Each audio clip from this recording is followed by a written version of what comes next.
जय हिंद फ्रेंड, हिंदी और पैड में आप सभी का स्वागत है। यहाँ पे देखिए जो है हम लोग रामचंद्र शुक्ल हिंदी साहित्य का इतिहास जो है उसकी क्लासेस को कर रहे हैं और आपको बहुत अच्छे से हमने प्रकरण डिवाइड करके पहले ही समझा रखा है। यानी आपको प्रकरण विभाजन जो है बहुत अच्छे से पहले ही समझ में आ चुका है।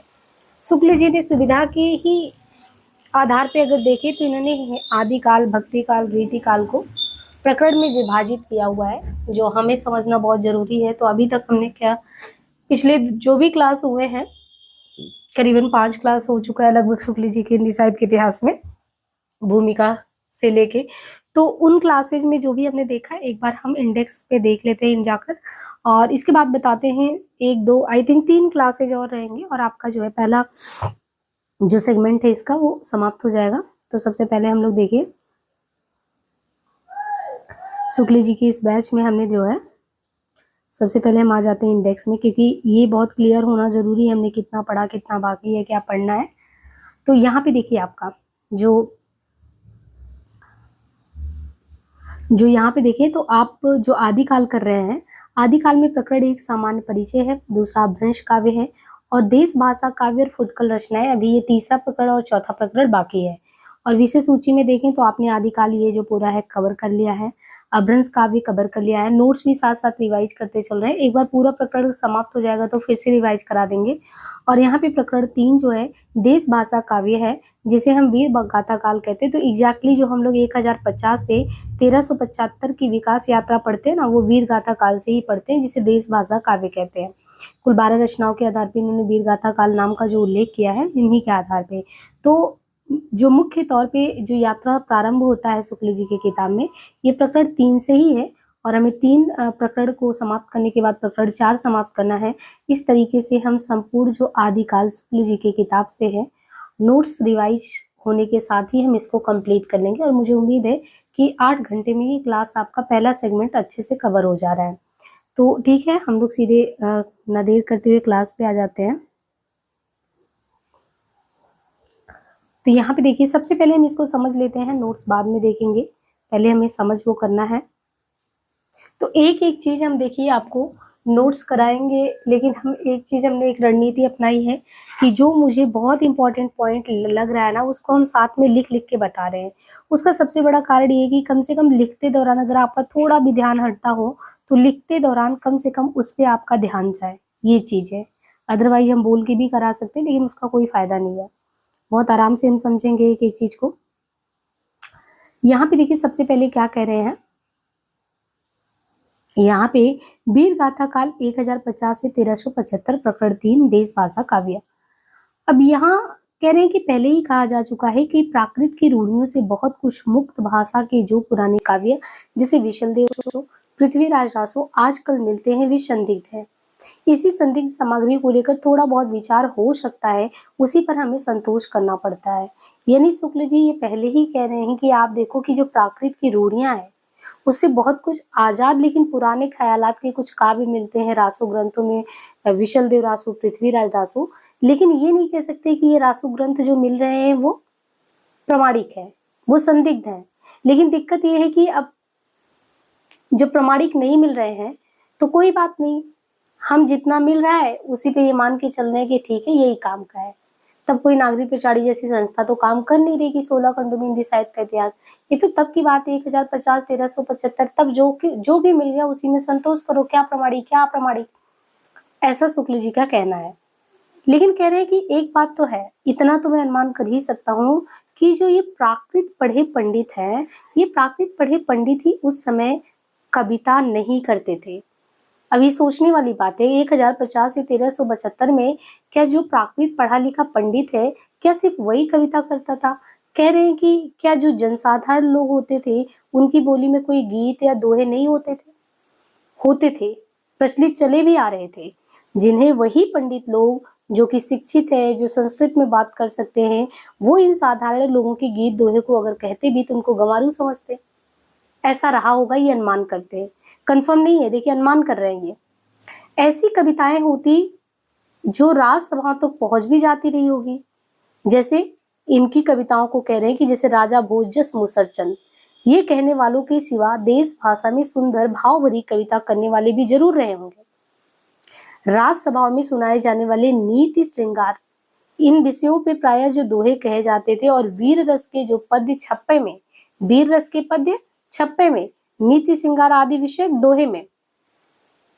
राजाश्रित जो कवि होते थे वो अपने राजाओं के शौर्य पराक्रम और प्रताप का वर्णन बड़ी अनूठी उक्तियों के साथ करते थे, और अपनी जो वीरता से उल्लास भरी कविताओं में वीरों को उत्साहित किया करते थे।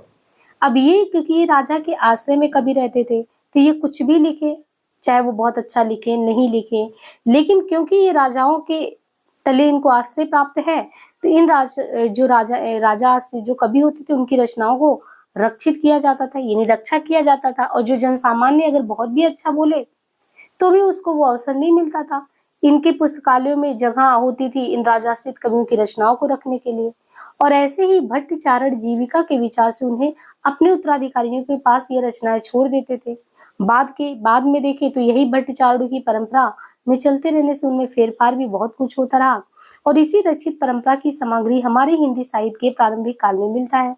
इसी से ये काल हम कहते हैं वीरगाथा काल।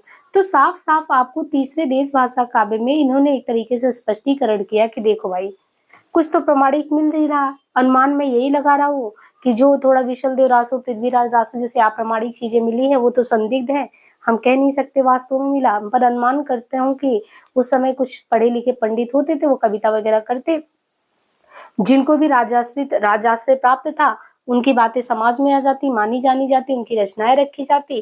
जो जन सामान्य में थे वो कुछ भी कर ले, उनकी बातें आगे तक पहुंचती नहीं थी, और यही जो कुछ रखा गया था उनमें हमको वीर उल्लास भरी जो कविताएं मिली, उनका जो आधार मिला, उन्हीं आधारों को लेकर मैं आप लोगों के सामने उपस्थित हो गया, और वीर गाथा रचनाओं के आधार पे इसको मैंने कह दिया ये वीर गाथा काल।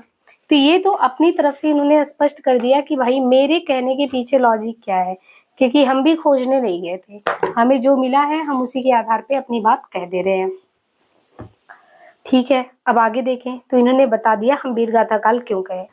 अब कह रहे हैं कि भारत के इतिहास में ये वो भी समय था, यानी 1050 से 1375 का कालखंड, जिसमें एक तरफ मुसलमानों के हमले कहाँ से हो रहे थे, उत्तर पश्चिम की तरफ से लगातार, और इससे इनके धक्के ज्यादातर भारत के जो पश्चिमी प्रांत के निवासी थे उनको सहना पड़ता था, जहां हिंदुओं के बड़े बड़े राज्य होते थे। गुप्त साम्राज्य के ध्वस्त होने के बाद जो हर्षवर्धन, इनका मृत्यु बताया गया 704 के उपरांत, भारत का पश्चिमी भाग ही भारतीय सभ्यता और बलवैभव का केंद्र हुआ करता था। कन्नौज, अजमेर, अनिलवाड़ा आदि बड़ी बड़ी राजधानियां उधर ही थी। उधर की भाषा ही श्रेष्ठ भाषा भी मानी जाती थी, और कवि चारण आदि उन्हीं भाषाओं में रचना भी करते थे। प्रारंभिक काल का जो साहित्य हमें मिलता भी है, उनका आविर्भाव भी उसी क्षेत्र में हुआ, इसलिए ये भी स्वाभाविक है उसी भूभाग की जनता की चित्तवृत्ति की छाप उस साहित्य पर हो। हर्षवर्धन के बाद ही साम्राज्य भावना देश से अंतर्हित हो गई, और खंड खंड होकर जो गहरवार, चौहान, चंदेल और परिहार आदि राजपूत राज्य पश्चिम की ओर प्रतिष्ठित थे। वे अपने प्रभाव की वृद्धि के लिए लड़ाई करते। लड़ाई किसी आवश्यकता की वजह से नहीं होता था, सिर्फ सौम्य प्रदर्शन मात्र होता था। बीच बीच में मुस्लिम के हमले भी होते रहते। तो कुल मिला के सारांश ये निकल के आता है कि जिस समय से हमारे हिंदी साहित्य का अभ्युदय होता है, वो समय समझना बहुत जरूरी है। बिना समय समझे आप किसी भी साहित्य के साथ न्याय नहीं कर सकते। वो लड़ाई भिड़ाई का समय था, वीरता के गौरव का समय था, और सब बातें पीछे पड़ गई थी। अब यहाँ से हम आपको जो है एक एक चीज समझाते चल रहे हैं, ठीक है, कि ये कहना क्या चाह रहे हैं।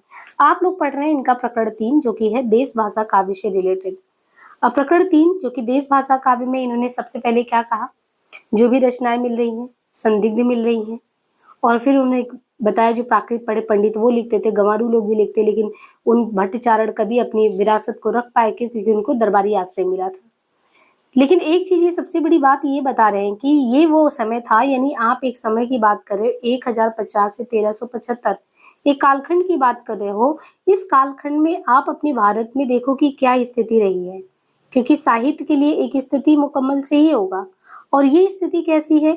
आप कह रहे हैं कि जो पश्चिमोत्तर प्रांत है, यहाँ पे आप देख रहे हैं कि लगातार इसी तरफ अटैक हो रहा है किसका, मुस्लिम आक्रमणकारियों का, और सत्ता के केंद्र में कौन है, तो यहाँ पे गुप्त साम्राज्य के केंद्र में जो हर्षवर्धन थे, यहाँ पे केंद्र में उसी समय कह रहे हैं कि ये जो हर्षवर्धन थे, इनका जब कालखंड था, उनका मृत्यु संवत बताया जा रहा है लगभग 704 के आसपास, और इनके बाद जो भारत का पश्चिमी भाग था, जो कि बड़ा सभ्यता और बलवैभव का केंद्र था, और यहीं पे आप ये भी देख रहे हो कि राजधानियों में, चाहे बड़ी बड़ी राजधानियों में कन्नौज हो, अजमेर हो या अनिलवाड़ा हो, ये सारी राजधानियां जो थी बड़ी बड़ी, ये यहीं पे थी प्रतिष्ठित। और इनकी तरफ की जो लैंग्वेज थी वो भी एक शिष्ट लैंग्वेज माना जाता, जिनमें रचनाएं हो रही थी। लेकिन उनके हमले से ये भूभाग अगर कहेंगे तो खंड खंड होके क्या हो गया, खंड खंड होके ये गहरवार, चौहान और चंदेल, इनके अलावा परिहार, ये हर्षवर्धन के बाद जो साम्राज्य भावना था देश से वो अंतर्हित हो गया। और एक खंड खंड गहरवार, चौहान, चंदेल और परिहार आदि राजपूत राज पश्चिम की ओर प्रतिष्ठित थे। वो हमेशा जब अलग भी हुए तो परस्पर लड़ते थे, यानी कहाँ पे एक छत्र था, कहाँ अब खंड खंड में बट गए। और अब ये लड़ रहे हैं, अगर इनमें आपस में लड़ाई हो रही है तो सिर्फ और सिर्फ उसका कारण कोई जरूरी नहीं है, सौर प्रदर्शन। और उससे भी बड़ी बात है, सौर प्रदर्शन के साथ ही अपने कवियों को ले जाते और अपना प्रशस्ति गायन कराते। तभी तो 12 वीर रस की कविताओं का वो मिलके वीरगाथा काल नाम शुक्ल जी रख दे रहे हैं। कह रहे जब हमारा इतिहास ही ऐसे युग में आ रहा था तो बताओ हम क्या चीज लिखते, किस आधार पे हम वीरगाथा काल कहते, इन्हीं के आधार पे, क्योंकि रचनाएं ही ऐसे आई उस समय। और फिर महमूद गजनवी का संबंध में बताया गया कि जो महमूद गजनवी है उनकी मृत्यु की बात करें तो 1887 जो है। अब महमूद गजनवी जो है उसके लौटने के पीछे गजनवी जो है सुल्तानों का एक हाकिम लाहौर में रहा करता था, और वो लाहौर में रहता तो लगातार जो है वो भी लूट मार की उसमें रहता था, विशेषकर राजधानी पे चढ़ाई करना, राजपूतों पे चढ़ाई करना, ये उसकी प्रवृत्ति थी। और ये चीज जो वर्णन है ये फारसी तारीखों में नहीं मिलता, कहीं कहीं जो सांस्कृतिक ऐतिहासिक काव्य उनमें मिलता है। यहाँ पे राजस्थान की तरफ की बात हो रही है, यहाँ पे सांभर का चौहान राजा था एक दुर्लभ राय द्वितीय। ये इसको क्यों मार दिया गया था, जो अजमेर के ये थे इनको क्यों मार दिया गया था, ये मुस्लिम के साथ युद्ध में मारे गए। और अजमेर बसाने वाले अजय देव का नाम सुना, अजमेर जो बसाए थे वो कौन थे, अजय देव। उन्होंने भी मुसलमानों को परास्त किया। अजय देव के पुत्र थे अर्डोराज, आना झील आप देखेंगे, वहां पे आना झील भी अजमेर में। तो अजय देव के पुत्र अर्डोराज आना के समय में भी मुस्लिमों की सेना, फिर जो पुष्कर की, अब देखिए पुष्कर भी अजमेर में है, पुष्कर का मेला बहुत फेमस है, तो वो पुष्कर की घाटी लाकर उस स्थान पे जहां पहुंचा, जहां पे आज देखें अजमेर में आना सागर है, झील भी है। तो अर्डोराज ने भी उस सेना का संहार कर बड़ी विजय प्राप्त की। तो राजपूत लोग जो है हार नहीं मान रहे थे, समर्पण भी नहीं कर रहे थे इनके सामने। और वहीं पे मिलेच मुसलमानों का रक्त गिरा था, उस स्थान को अपवित्र मानकर वहीं पे अर्डोराज ने एक बड़ा तालाब बनवा दिया, जिसको आप देखेंगे आना सागर कहा जाता है। यानी झुकने को तैयार नहीं थे। लेकिन ये पश्चिम जो हमारा ये पश्चिम वाला इलाका था, इसकी कमर तोड़ने पे पूरी तरह लगे हुए थे। हालांकि राजपूत राज में ये लोग हार नहीं मान रहे थे, लेकिन ये जो खंड खंड बढ़ते थे ना, जो सिर्फ सौर प्रदर्शन कोई बड़ा लक्ष्य नहीं होता था, इसलिए जीत नहीं मिल रही थी। अब इन्हीं आना के, यानी जो अजय देव ने अजमेर को बसाया था, उनके अर्डोराज जो पुत्र थे, जो आना सागर की बात कर रहे हैं, उन्होंने भी संहार किया। इन्हीं आना के पुत्र की बात किया जा रहा है, जो विशल देव के समय में इनके पुत्र विशल देव, जिनको विग्रहराज चतुर्थ, जिनके रासो ग्रंथ नाम की बात किया जाएगा, तो आना के पुत्र थे विशल देव। इनके ही समय में वर्तमान जो किशनगढ़ राज्य है, वो आज के किशनगढ़ राज्य वहां का देखेंगे, वहां पे किशनगढ़ राज्य तक मुसलमानों की सेना चढ़ाई थी, जिसे परास्त कर विशल देव थे, वो पूरे संपूर्ण भारत को आर्यावर्त कहते थे। आर्यावर्त का जो है मुसलमानों को निकालने के लिए जब वो उत्तर की तरफ बढ़े तो उन्होंने बहुत हद तक रक्षा की। उन्होंने दिल्ली और झांसी के प्रदेश अपने राज्य में मिला लिए और आर्यावर्त के एक बड़े भूभाग को मुसलमानों को वहां से निकाल दिया, नहीं एक तरीके से बचा लिया। तो इनके जैसे विशल देव के संबंध में ही बता रहे हैं कि इनके ही समय में इस तरीके से हुआ था। और यहाँ होने से जो है हमारी रक्षा कैसे इन लोगों ने की, मुस्लिमों से रक्षा की। और ये हमें कहाँ मिलता है, इसका उल्लेख कह रहे हैं कि दिल्ली में अशोक लेख वाले शिवालिक जो स्तंभ है, तो आपने देखा है कि अशोक ने बहुत शिलालेख बनवा रखा है, ये हमारे ऐतिहासिक धरोहर है। वहीं शिवालिक स्तंभ पर खुदे हुए विशल देव की विक्रमी संवत कब की बात है, ये 1220 का एक लेख है, उसमें ये पाया जाता है। ये 1220 की बात है। और 1247 की ही बात है जब ये शहाबुद्दीन गोरी था। गोरी, तो ये गोरी जो है किस पे चढ़ाई किया था? पृथ्वीराज पे, पहली चढ़ाई संवत 1247। और जब शहाबुद्दीन गोरी ने पृथ्वीराज पर पहली चढ़ाई की थी तो गोरियों की सेना ने नाडोल पे धावा किया था, पर उसे हार कर लौटना पड़ा था। वो हार गया, लौटना पड़ा। और इसी प्रकार महाराज पृथ्वीराज के मारे जाने और दिल्ली तथा अजमेर पर मुसलमानों के अधिकार हो जाने के पीछे भी बहुत दिनों तक, जब ये अधिकार हो गए उन लोगों के, तो इस राजपूताना जो केंद्र था यहाँ पे भी सत्ता संघर्ष चलने लगा। उसमें कई स्वतंत्र हिंदू राजा थे जो बराबर मुस्लिमों से लड़ते रहे, और उन्हीं में से एक सबसे ज्यादा प्रसिद्ध आते हैं जिन पे हम लोग रचनाएं पढ़ते हैं तो उनके इतिहास के बारे में भी तो जानना चाहिए। उन्हीं में से थे एक रणथंभौर के महाराज हमीर देव। जैसे आपने विशल देव का देखा कि कैसे वो अजय देव से अड़ोराज और अड़ोराज से विशल देव, ऐसे ही यहाँ के जब कई राजपूताना राज्य जो है स्वतंत्र हो गए, और इनमें सबसे प्रसिद्ध जो रणथंभौर के महाराज हमीर देव हुए, जो महाराज पृथ्वीराज चौहान की ही वंश परंपरा में, ये महाराज पृथ्वीराज जो है इनकी ही वंश परंपरा में हमीर देव आते थे। वे मुसलमानों से निरंतर लड़ते रहे और उन्होंने भी कई बार उन्हें हराया। सारांश ये है कि पठानों के शासन काल तक, जब तक पठान नहीं आए उनके शासन काल तक, देखिए हिंदू बराबर स्वतंत्रता के लिए लड़ते रहे। ये पूरा इतिहास के संबंध में पूरी चीजें कि वीर गाथा काल को जब मैं कह रहा हूँ, जिन पे मैं लिख रहा हूँ, उसके पीछे आप इतिहास तो जान जाओ क्या है।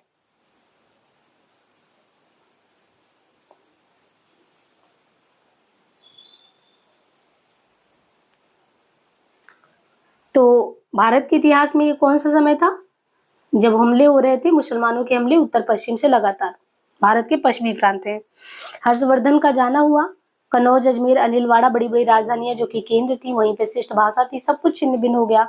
हर्षवर्धन के न रहने के बाद वही एक साम्राज्य भावना खंड खंड होकर गहरवाड़, चौहान, चंदेल, और ये लड़ाई की आवश्यकता भी नहीं होती थी तो सौर प्रदर्शन के लिए लड़ाइयां करते थे।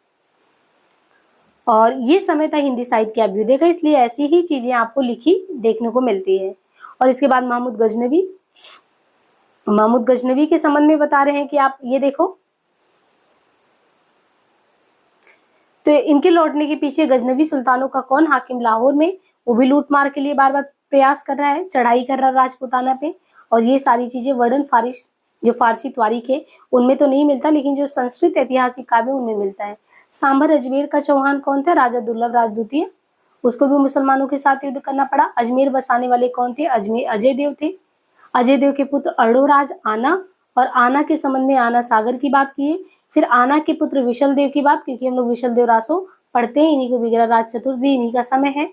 और इनके समय में वर्तमान जो किशनगढ़ राज है, यहाँ तक मुस्लिमों की सेना आई, लेकिन इन्होंने एक तरीके से उनको पराजित किया, और उस समय के दिल्ली और झांसी के प्रदेश भी अपने राज्य में मिलाए। मतलब कुल मिला के विशल देव के साथ भी एक चीज इतिहास में अच्छा जुड़ा रहा कि आर्यावर्त के एक बड़े भूभाग को मुसलमानों को निकाल दिया। और ये इसके बाद ये सब लेख आपको कहाँ पे मिलता है? अशोक के शिवालिक स्तंभ पर। फिर शहाबुद्दीन गोरी की बात है। शहाबुद्दीन गोरी जो है, इनकी पृथ्वीराज पर पहली चढ़ाई बताएगी कि गोरियों की सेना ने नाडौल पर किया। इसके बाद भी महाराज पृथ्वीराज जी जो है, इन्होंने भी उन लोगों को हराया।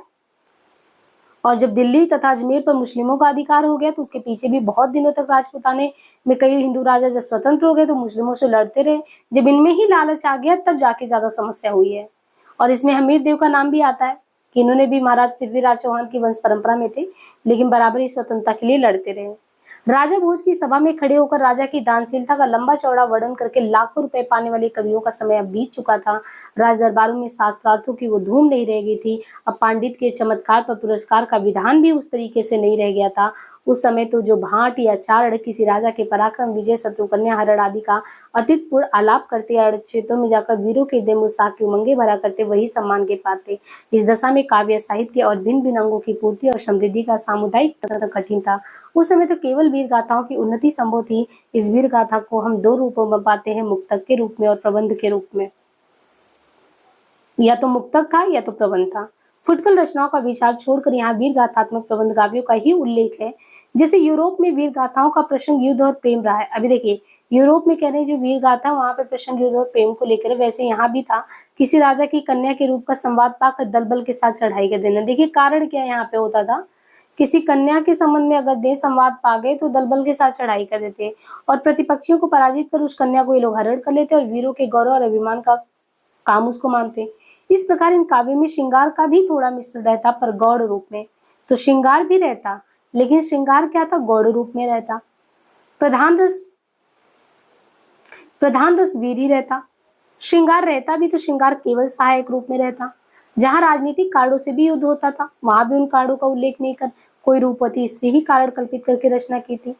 जैसे सहाबुद्दीन के यहाँ से एक रूपवती स्त्री का पृथ्वीराज के यहाँ आना ही लड़ाई की जड़ दिखी। हमीर पर अलाउद्दीन की चढ़ाई का भी ऐसा वो कारण कल्पित है। इस प्रकार इन काव्यों में प्रथानुकूल कल्पित घटनाओं की बहुत अधिक योजना रहती थी। ये वीर गाथाएं दो रूप में मिलती हैं, एक प्रबंध काव्य के रूप में, एक साहित्यिक रूप में। यानी एक प्रबंध काव्य के साहित्यिक रूप में, एक वीर गीतों यानी बैलेट्स के रूप में। तो आपको ये रचनाएं भी कह रहे हैं कि दो रूप में, एक प्रबंध काव्य के साहित्यिक रूप में और दूसरा वीर गीतों यानी बैलेट्स के रूप में। साहित्यिक प्रबंध के रूप में जो प्राचीन ग्रंथ उपलब्ध है वो है पृथ्वीराज रासो। साहित्यिक ग्रंथ के तौर पे अगर आप देखें तो कह रहे हैं जो रचनाएं हैं, आप साहित्यिक में देखो पृथ्वीराज रासो है, साहित्यिक है। साहित्यिक है। वीर गीत के रूप में हमें सबसे पुरानी पुस्तक वीर गीत में विशल देव रासो मिलता है। यदि भी उसमें भी समय अनुसार भाषा के परिवर्तन का आभास मिलता है, जो रचना कई सौ वर्षों से लोगों में बराबर गाई जाती रही हो, उनकी भाषा अपने मूल रूप में नहीं रह सकती। इनका प्रत्यक्ष उदाहरण आला है। आला है जिसके गाने वाले प्राय समस्त उत्तरी भारत में है। यहाँ पर वीर काल के उन ग्रंथों का भी उल्लेख है जिनकी या तो प्रतियां मिलती हैं या कहीं उल्लेख मात्र है। ये ग्रंथ रासो कहलाते हैं। कुछ लोग इस शब्द का संबंध रहस्य से बतलाते हैं, पर विशल देव रासो में काव्य के अर्थ में रसायन शब्द बराबर आया, अतः हमारी समझ में इसी रसायन शब्द से होते होते रासो हो गया। अच्छा, रासो ग्रंथ को भी लेके बड़ा कंफ्यूजन सा रहता है। कह रहे हैं यहाँ पे वीर काल के उन ग्रंथों का उल्लेख किया जाता है जिनकी या तो प्रतियां मिलती है या कहीं उल्लेख मात्र है, और ये जो प्रतियां ये ग्रंथ रासो कहलाते हैं। कुछ लोग इसका संबंध जो ये रासो है इसका संबंध रहस्य से मानते हैं। पर जो विशल देव रासो में जो काव्य के अर्थ में रसायन शब्द का प्रयोग आया है, मेरी समझ में तो ये रसायन शब्द से होते होते रासो गया। तो आपको शुक्ल जी की भी बात समझनी चाहिए कि इन्होंने किसको कहा, वरना जो क्वेश्चन होगा वो गलत हो जाएगा। क्योंकि ये अगर किसी चीज को कह दिए तो हमें ये समझना है, तो ये अपने आधार पे कह रहे हैं कि जो आप विशल देव रचना पढ़ते हो तो विशल देव रचना में आपको क्या देखने को मिलता है। विशल देव रचना में जो विशल देव रासो कहा गया है, ये विशल देव रासो में काव्य के अर्थ में रसायन शब्द आया है, रसायन। तो शुक्ल जी कह रहे हैं मुझे लग रहा है ये विशल देव में जो रासो रसायन शब्द से आया है, इसी से रासो निकला है।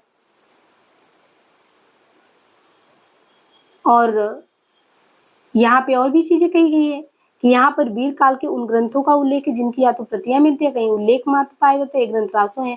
कुछ लोग इसी का संबंध रसायन से नहीं मानते, कुछ लोग इसका संबंध बल्कि रहस्य से मानते हैं। हालांकि और लोगों ने अलग अलग चीजें कही हैं, पर शुक्ल जी ने रसायन किस चीज से माना है, विशल देव रासो से। अब एक एक करके हमें रचनाओं में आना पड़ेगा, तो एक एक रचनाएं हमें पढ़नी पड़ेंगी। जैसे सबसे पहले हमें पढ़ना पड़ेगा खुमार रासो। सबसे पहले हमें पढ़ना है खुमार रासो, एक एक करके करेंगे। खुमार रासो है, फिर इसी तरीके से हमें विशल देव रासो है। अच्छा, इनके बारे में जितने क्वेश्चन बन सकते हैं हमें सारे पे ध्यान रखना है। शुक्ल जी की किताब में इन्होंने क्या क्या चीजें किसके बारे में कहा है।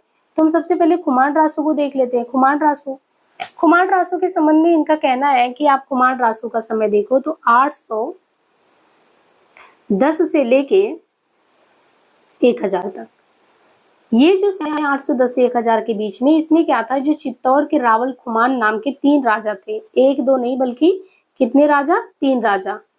तो 810 से लेके 1000 के बीच में चित्तौड़ का जो रावण खुमाल नाम के एक नहीं बल्कि 3 हुए। और जो कर्नल टाड है, कर्नल टाड ने इनको एक मानकर, अब वैसे तो 3 हुए लेकिन कर्नल टाड जो है उन्होंने इनको एक मानकर इनके युद्धों का विस्तार से वर्णन किया। उनके वर्णन का सारांश ये निकल के आता है कि कालभोज बप्पा के पीछे खुमाण गद्दी पर बैठा, कालभोज के पीछे खुमाण गद्दी पर बैठा, जिसका नाम मेवाड़ के इतिहास में प्रसिद्ध है, और जिसके समय में बगदाद के खलीफा अलमामू ने चित्तौड़ पर चढ़ाई की। कालभोज के पीछे खुमार जो है वो गद्दी पे बैठते हैं, जिनका नाम मेवाड़ के इतिहास में बड़ा प्रसिद्ध है, और जिनके समय में बगदाद के जो खलीफा अलमामू है, खुमार के समय चित्तौड़ पे चढ़ाई कर देते हैं। अब उनका चढ़ाई करना हुआ, खुमार की सहायता के लिए बहुत से राजा आए और चित्तौड़ की रक्षा हो गई अलमामू से। खुमार के संबंध में कहते हैं कि कुल 24 युद्ध किए, और विक्रमी संवत उनका अगर आप देखें तो इनके विक्रमी संवत में कह रहे हैं कि जो है 869 से लेके आप देखो तो 893 तक राज्य की। ये समस्त वर्णन जो दलपति विजय नाम के किसी कवि के रचित खुमान रासों के आधार पर लिखा है, पर इस समय खुमान रासों की जो प्रति मिलती वो अपूर्ण है, और उनमें महाराणा प्रताप सिंह तक का वर्णन है। कालभोज बप्पा से लेकर तीसरे खुमान तक की वंश परंपरा इस प्रकार है: कालभोज बप्पा, खुमार मत्तट, मृतपट सिंह खुमार दूसरा, महायक खुमार तीसरा। कालभोज का समय अगर देखें तो यहाँ पे दिया गया है, कालभोज का समय आप देखेंगे तो 791 से लेके 810 तक। और इसी तरीके से तीसरे खुमान के उत्तराधिकारी भरतपट दूसरे के समय के 2 शिलालेख मिलते हैं, 999 से 1000। अतएव इन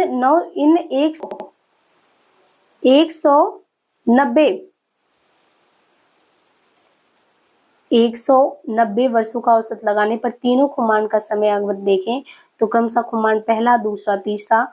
यहाँ पे आपको बता दिया गया कि पहले का समय कितना है, दूसरे का कितना है, तीसरे का है। अभी एक्सप्लेन करते हैं। अब इसी समय में अब्बासी वंश का अलमामू जो है उसके बारे में कह रहे हैं कि ये खलीफा रहा। इन्हीं समयों में जब ये सारी चीजें चल रही हैं, आप ये देखो तो कह रहे हैं कि लगभग 670 से मान के चलो कि ये कालखंड चलता है, यानी जो इनका है 670 नहीं है ये, हाँ यहाँ पे आप देखो ये 870 से लेके 890 तक। तो 870 से लेके कह रहे हैं ये 90 तक खलीफा रहा। इस समय के पूर्व खलीफाओं के जो खलीफा के सेनापति उन्होंने सिंध देश की विजय कर ली थी, और उधर से राजपूताने पर मुसलमानों की चढ़ाई हो ही रही थी। इसलिए यदि किसी खुमार से अलमामू की सेना से लड़ाई हुई भी होगी तो उसी के नाम पर खुमान रासों की रचना हुई होगी।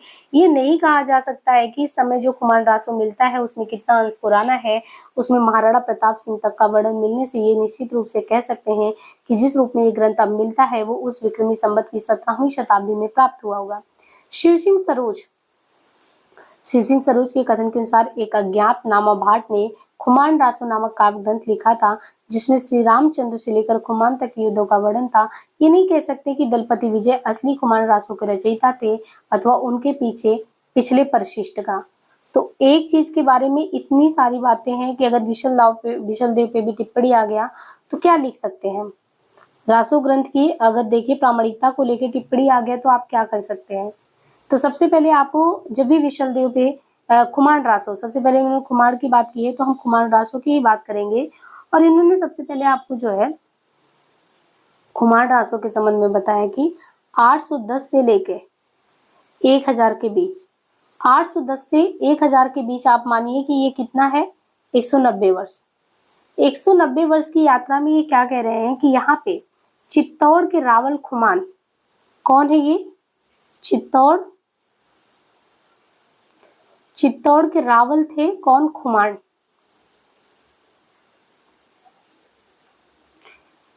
एक दो नहीं बल्कि खुमान नाम के कह रहे हैं कि 3 राजा हुए, ये समझना है। लेकिन दिक्कत क्या है कि 3 भले हुए हों लेकिन जिनको कुछ लिखना, जैसे कर्नल टाड है तो ये 3 नहीं माने। कर्नल टाड ने माना कि नहीं कोई एक ही खुमान है, 3 नहीं है, और फिर इन्होंने एक्सप्लेन किया। अब सारांश ये निकल के आता है कि कहते हैं कि इस समय जो बैठे गद्दी पे खुमान, तो कालभोज बप्पा के पीछे, यहाँ पे कालभोज, या इनको बप्पा भी कह रहे हैं, कह रहे कालभोज बप्पा के पीछे जो खुमाड़ जो थे, खुमाड़, ये जो गद्दी पे बैठ गए। अब ये बैठ गए तो पता लगा कि हमने लगातार कहा कि चढ़ाई होती रहती थी। उसी चक्कर में एक लोगों ने चढ़ाई की थी, कालभोज बप्पा जो खुमाड़ बैठ गए थे, और इसका नाम भी आप देखेंगे जहाँ पे बैठे मेवाड़ के इतिहास में प्रसिद्ध है। तो एक बगदाद का खलीफा है, कौन है, एक है बगदाद का खलीफा, उसका नाम आप इतिहास में भी पढ़ते हैं, उसका नाम है अलमामू। अभी नहीं कि आप आराम से गद्दी पे बैठ जाएं। ये जो बगदाद का खलीफा अलमामू है, ये खुमाड़ बैठे हैं गद्दी पे चित्तौड़ नरेश बनके, और लगातार चढ़ाई हो रहा है। तो इस चक्कर में ये जो खुमान है इनको कितने युद्ध करने पड़े, टोटल 24 युद्ध करने पड़े। और आप देखो कि ये युद्ध इनका चल ही रहा है, मतलब ये समय लगभग बताया जा रहा है कि 869 यानी 869 से लेके आप देखो 893 तक ये लगातार लड़े जा रहे हैं, 24 युद्ध कर डाल रहे हैं। पूरा 190 साल का हमने बताया, ये 810 से 1000 और 869 से 93, ये लगातार 24 युद्ध कर डाले। और इस सारी चीजों का वर्णन एक कहते हैं कि दलपति विजय करके थे, इन्होंने एक कवि थे, तो इन्हीं खुमांड के आधार पे रासो, इनकी वीर प्रशस्ति गायन को खुमांड रासो नाम दिया, खुमांड रासो। और हमारे सामने खुमांड रासो ग्रंथ आ गया।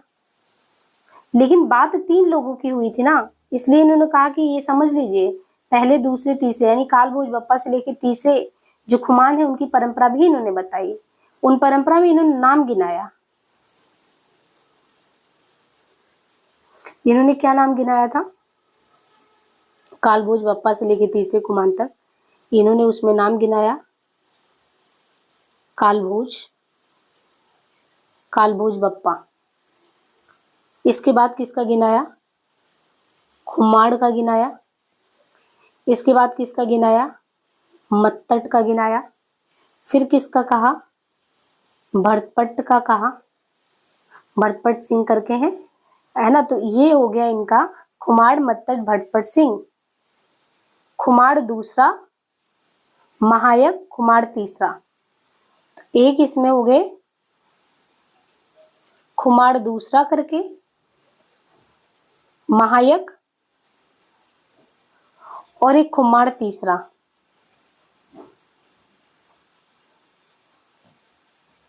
अब जो कालभोज का समय है वहां से बता रहे हैं कि आप कालभोज का समय लिखो, तो ये कालभोज का समय यहाँ पे बताया गया 791 से 810, 791 से 810, और 810 से लेके 1000 तक तो पूरा यात्रा ही रहा। बाकी कालभोज का समय हमने बता दिया। अब दूसरे और तीसरे जो 2 शिलालेख में मिलते हैं, तो इनका बताया गया कि 999 से लेके उधर 1000, मतलब तीनों लोग का औसत 190 लगा रहे हैं। और इस तरीके से खुमाड़ में ही कह रहे हैं कि पहला खुमाड़, दूसरा खुमाड़, तीसरा खुमाड़ का विक्रमी संवत में समय देख रहे हैं कि इनका समय कितना होता है। तो ये 865, 865, 900 और 900, 900 और 190। तो ये पूरा समय कालखंड रहा है, और यही बता रहे हैं कि इसी आधार पे कुछ ये रचना हुई होगी। और फिर एक चीज और भी इमेजिन कर रहे हैं कि ये कोई अज्ञात नामा भाट, एक नामा भाट करके कोई थे, उन्होंने भी खुमांड रासो नामक काव्य ग्रंथ लिखा था। ये कौन कह रहा है? नाभा भाट वाली बात, यानी नामा भाट की बात जो है, ये शिव सिंह सरोज के अनुसार। ऐसा किसके अनुसार कहा जा रहा है? शिव सिंह सरोज के अनुसार। कह रहे हैं कि ये जो अज्ञात नामा भाट ने खुमांड रासो नामक ग्रंथ लिखा था, ये श्री रामचंद्र से लेकर खुमान तक के युद्धों का वर्णन है। लेकिन आपको ये ध्यान रखना है कि दलपत विजय वाला असली खुमांड रासो के रचयिता, उन्हीं को हम लोग पढ़ते हैं। तो पहला हम लोगों ने खुमांड रासो ग्रंथ को कंप्लीट किया। अब रासो ग्रंथ में हम दूसरे पे चलते हैं। दूसरा ग्रंथ है विशलदेव रासो। तो अब हमें क्या करना है? विशलदेव रासो के बारे में पढ़ना है। विशलदेव के संबंध में यहाँ पे क्या कहा गया? नरपति नाल कवि विग्रह राज चतुर्थ उपनाम विशलदेव का समकालीन था। विशलदेव रासो नरपति नाल कवि है, विग्रह राज चतुर्थ उपनाम है किसका? विशलदेव का। उन्हीं के समकालीन थे नरपति नाल। कदाचित ये राजकवि थे नरपति नाल, और इन्होंने विशलदेव रासो नामक एक, देखिए ध्यान रखिए, विशलदेव नामक एक छोटा सा 100 पृष्ठों का ग्रंथ लिखा है। कितना? एग्जैक्ट 100 पृष्ठों का, जो वीर गीत के रूप में है। और ग्रंथ में निर्माण काल कैसे दिया गया है विशलदेव में? 1272। तो हमें लगेगा ये लिखा गया है 1272। यहाँ पे भी हम गलती कर देंगे क्योंकि ये एग्जैक्ट 1212 है। तो कहे हैं कि 1272 मझारी, जैठ बदी नवमी बुधवारी, नाल, अब देखिए विशलदेव हो गया ना, नाल आ गया, नाल रसायण आरंभ किए। शारदा टूठी ब्रह्म कुमारी। 1272 का स्पष्ट अर्थ यहाँ पे 1212 है, ना कि 1272। 72 शब्द मतलब बरहोत्तर, द्वादशोत्तर, द्वादश उत्तर, अतः 1272 का अर्थ है द्वादशोत्तर। 1200 अर्थात 1212 होगा। गणना करने पर विक्रम संवत 1212 में ज्येष्ठ बदी नवमी को बुधवार ही पड़ता है। कवि ने अपने रासों में सभी जगह वर्तमान काल का प्रयोग किया, जिससे ये विशल देव का समकालीन जान पड़ते हैं। विग्रह राज चतुर्थ विशल देव का समय भी 1220 के आसपास है। तो विग्रह राज चतुर्थ जो है, विग्रह राज चतुर्थ विशल देव का समय भी अगर आप देखें तो 1220 के आसपास है। उनके शिलालेख में संवत 1210 और 1220 के प्राप्त हैं। विशल देव राशि में कुल कितने खंड है? 4 खंड है। ये काव्य लगभग 2000 चरणों में यानी 2000 चरणों में समाप्त होता है। इनकी कथा का सार क्या है? खंड 1 में, 2 में, 3 में, 4 में बटा है। खंड 1 जो है वो मालवा की भोज परमार की पुत्री का नाम है राजमती। तो ये मालवा के भोज परमार है, इनकी पुत्री है राजमती। ये पुत्री राजमती जो है इनसे सांभर के कहाँ के? सांभर के विशल देव। तो हमें क्या ध्यान रखना है यहाँ पे?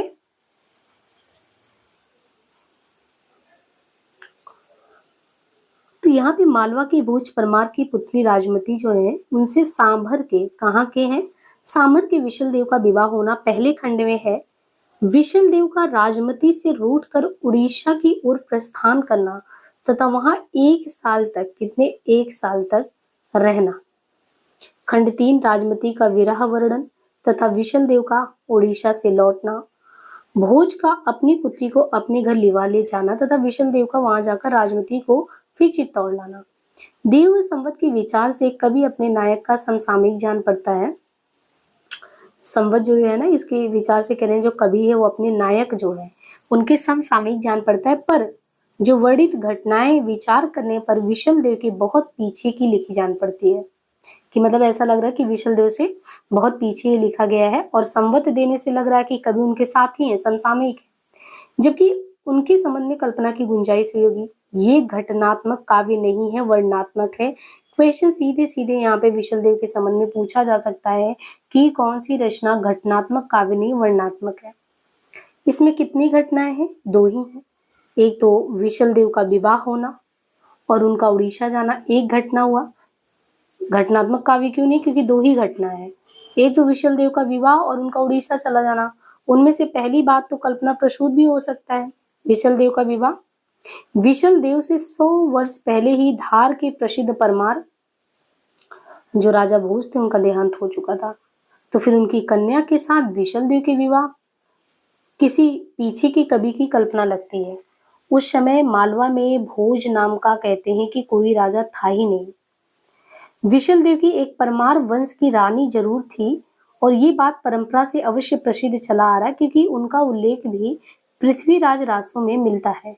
इसी बात को लेकर इस पुस्तक में भोज का नाम रखा हुआ जान पड़ता है, अथवा ये हो भी सकता है कि धार के परमारों की उपाधि ही हो सकता है भोज रहा हो सकता है, और उस आधार पे इन्हीं में से किसी की कन्या के साथ हो सकता है विशल देव का विवाह भी हो। परमार कन्या के संबंध में कई स्थानों पर जो वाक्य हैं उन पर ध्यान देने से ये पता चलता है कि राजा भोज का नाम कहीं पीछे से ना मिलाया गया हो। जैसे जननी गोरी तू जैसलमेर, गोरड़ी जैसलमार की। आबू के परमार भी राजपुताने में फैले हुए तथा राजमती का उनमें से किसी सरदार की कन्या होना भी संभव है। पर भोज के अलावा और भी नाम इसी प्रकार जोड़े हुए मिलते हैं, जैसे माघ अचारज, कवि कालिदास। जैसा पहले ये कह आए हैं कि जो अजमेर है, अजमेर के जो चौहान राजा हैं, अजमेर के चौहान राजा विशल देव यानी इनको आप बिगरा राज चतुर्थ भी कहते हैं। अजमेर के चौहान राजा विशल देव बिगरा राज चतुर्थ बड़े वीर और प्रतापी थे, और उन्होंने ही मुसलमानों के विरुद्ध कई चढ़ाइयां की थी। जो अजमेर के विशल देव थे वो बड़े प्रतापी थे, मुस्लिम के विरुद्ध कई चढ़ाइयां की और कई प्रदेशों को मुस्लिमों से खाली भी कराया था। यहाँ तक कि दिल्ली और हांसी के प्रदेश इन्हें अपने राज में मिलाए। इनके वीर चरित्र का बहुत कुछ वर्णन इनके राजकवि सोमदेव जो है इनके राजकवि थे, उन्होंने लिखा था ललित विग्रह राज नाटक संस्कृत में, जिसका कुछ अंश बड़ी बड़ी शिलाओं पर खुदा हुआ मिलता और राजपुताना म्यूजियम में है भी। पर नरपति नाल के इस विशल देव राशों में जैसा कि होना चाहिए था। ना ये वीर राजा की ऐतिहासिक चढ़ाई का वर्णन है, न उनके शौर्य पराक्रम का। श्रृंगार रस की दृष्टि से विवाह और रूठ कर विदेश जाने का मनमाना वर्णन लगता है। अतः इस छोटी सी पुस्तक को क्या इसको कह रहे हैं, इस छोटी सी पुस्तक को विशल देव ऐसे वीरों का या वीर का रासो कहना खटकता है। पर जब हम देखते हैं कि ये कोई काव्य ग्रंथ नहीं है, केवल गाने के लिए है, इसे रचा गया, तो बहुत कुछ समाधान हो जाता है। भाषा की परीक्षा करके देखते हैं तो वो साहित्यिक नहीं लगता, राजस्थानी है। जैसे यहाँ पे सुकई छे सूखता है, पाटड़ थी पाटन से, भोज तना भोज का, खंड खंडरा खंड खंड का। इस ग्रंथ से एक बात का अवश्य आभास अवश्य मिलता है कि वो यह कि शिष्ट काव्य भाषा में ब्रज और खड़ी बोली के प्राचीन रूप का ही राजस्थान में भी व्यवहार होता था। साहित्य की सामान्य भाषा हिंदी थी, जो पिंगल थी। विशल देव में बीच बीच में बराबर इस साहित्यिक भाषा हिंदी को मिलाने का प्रयास दिखता है।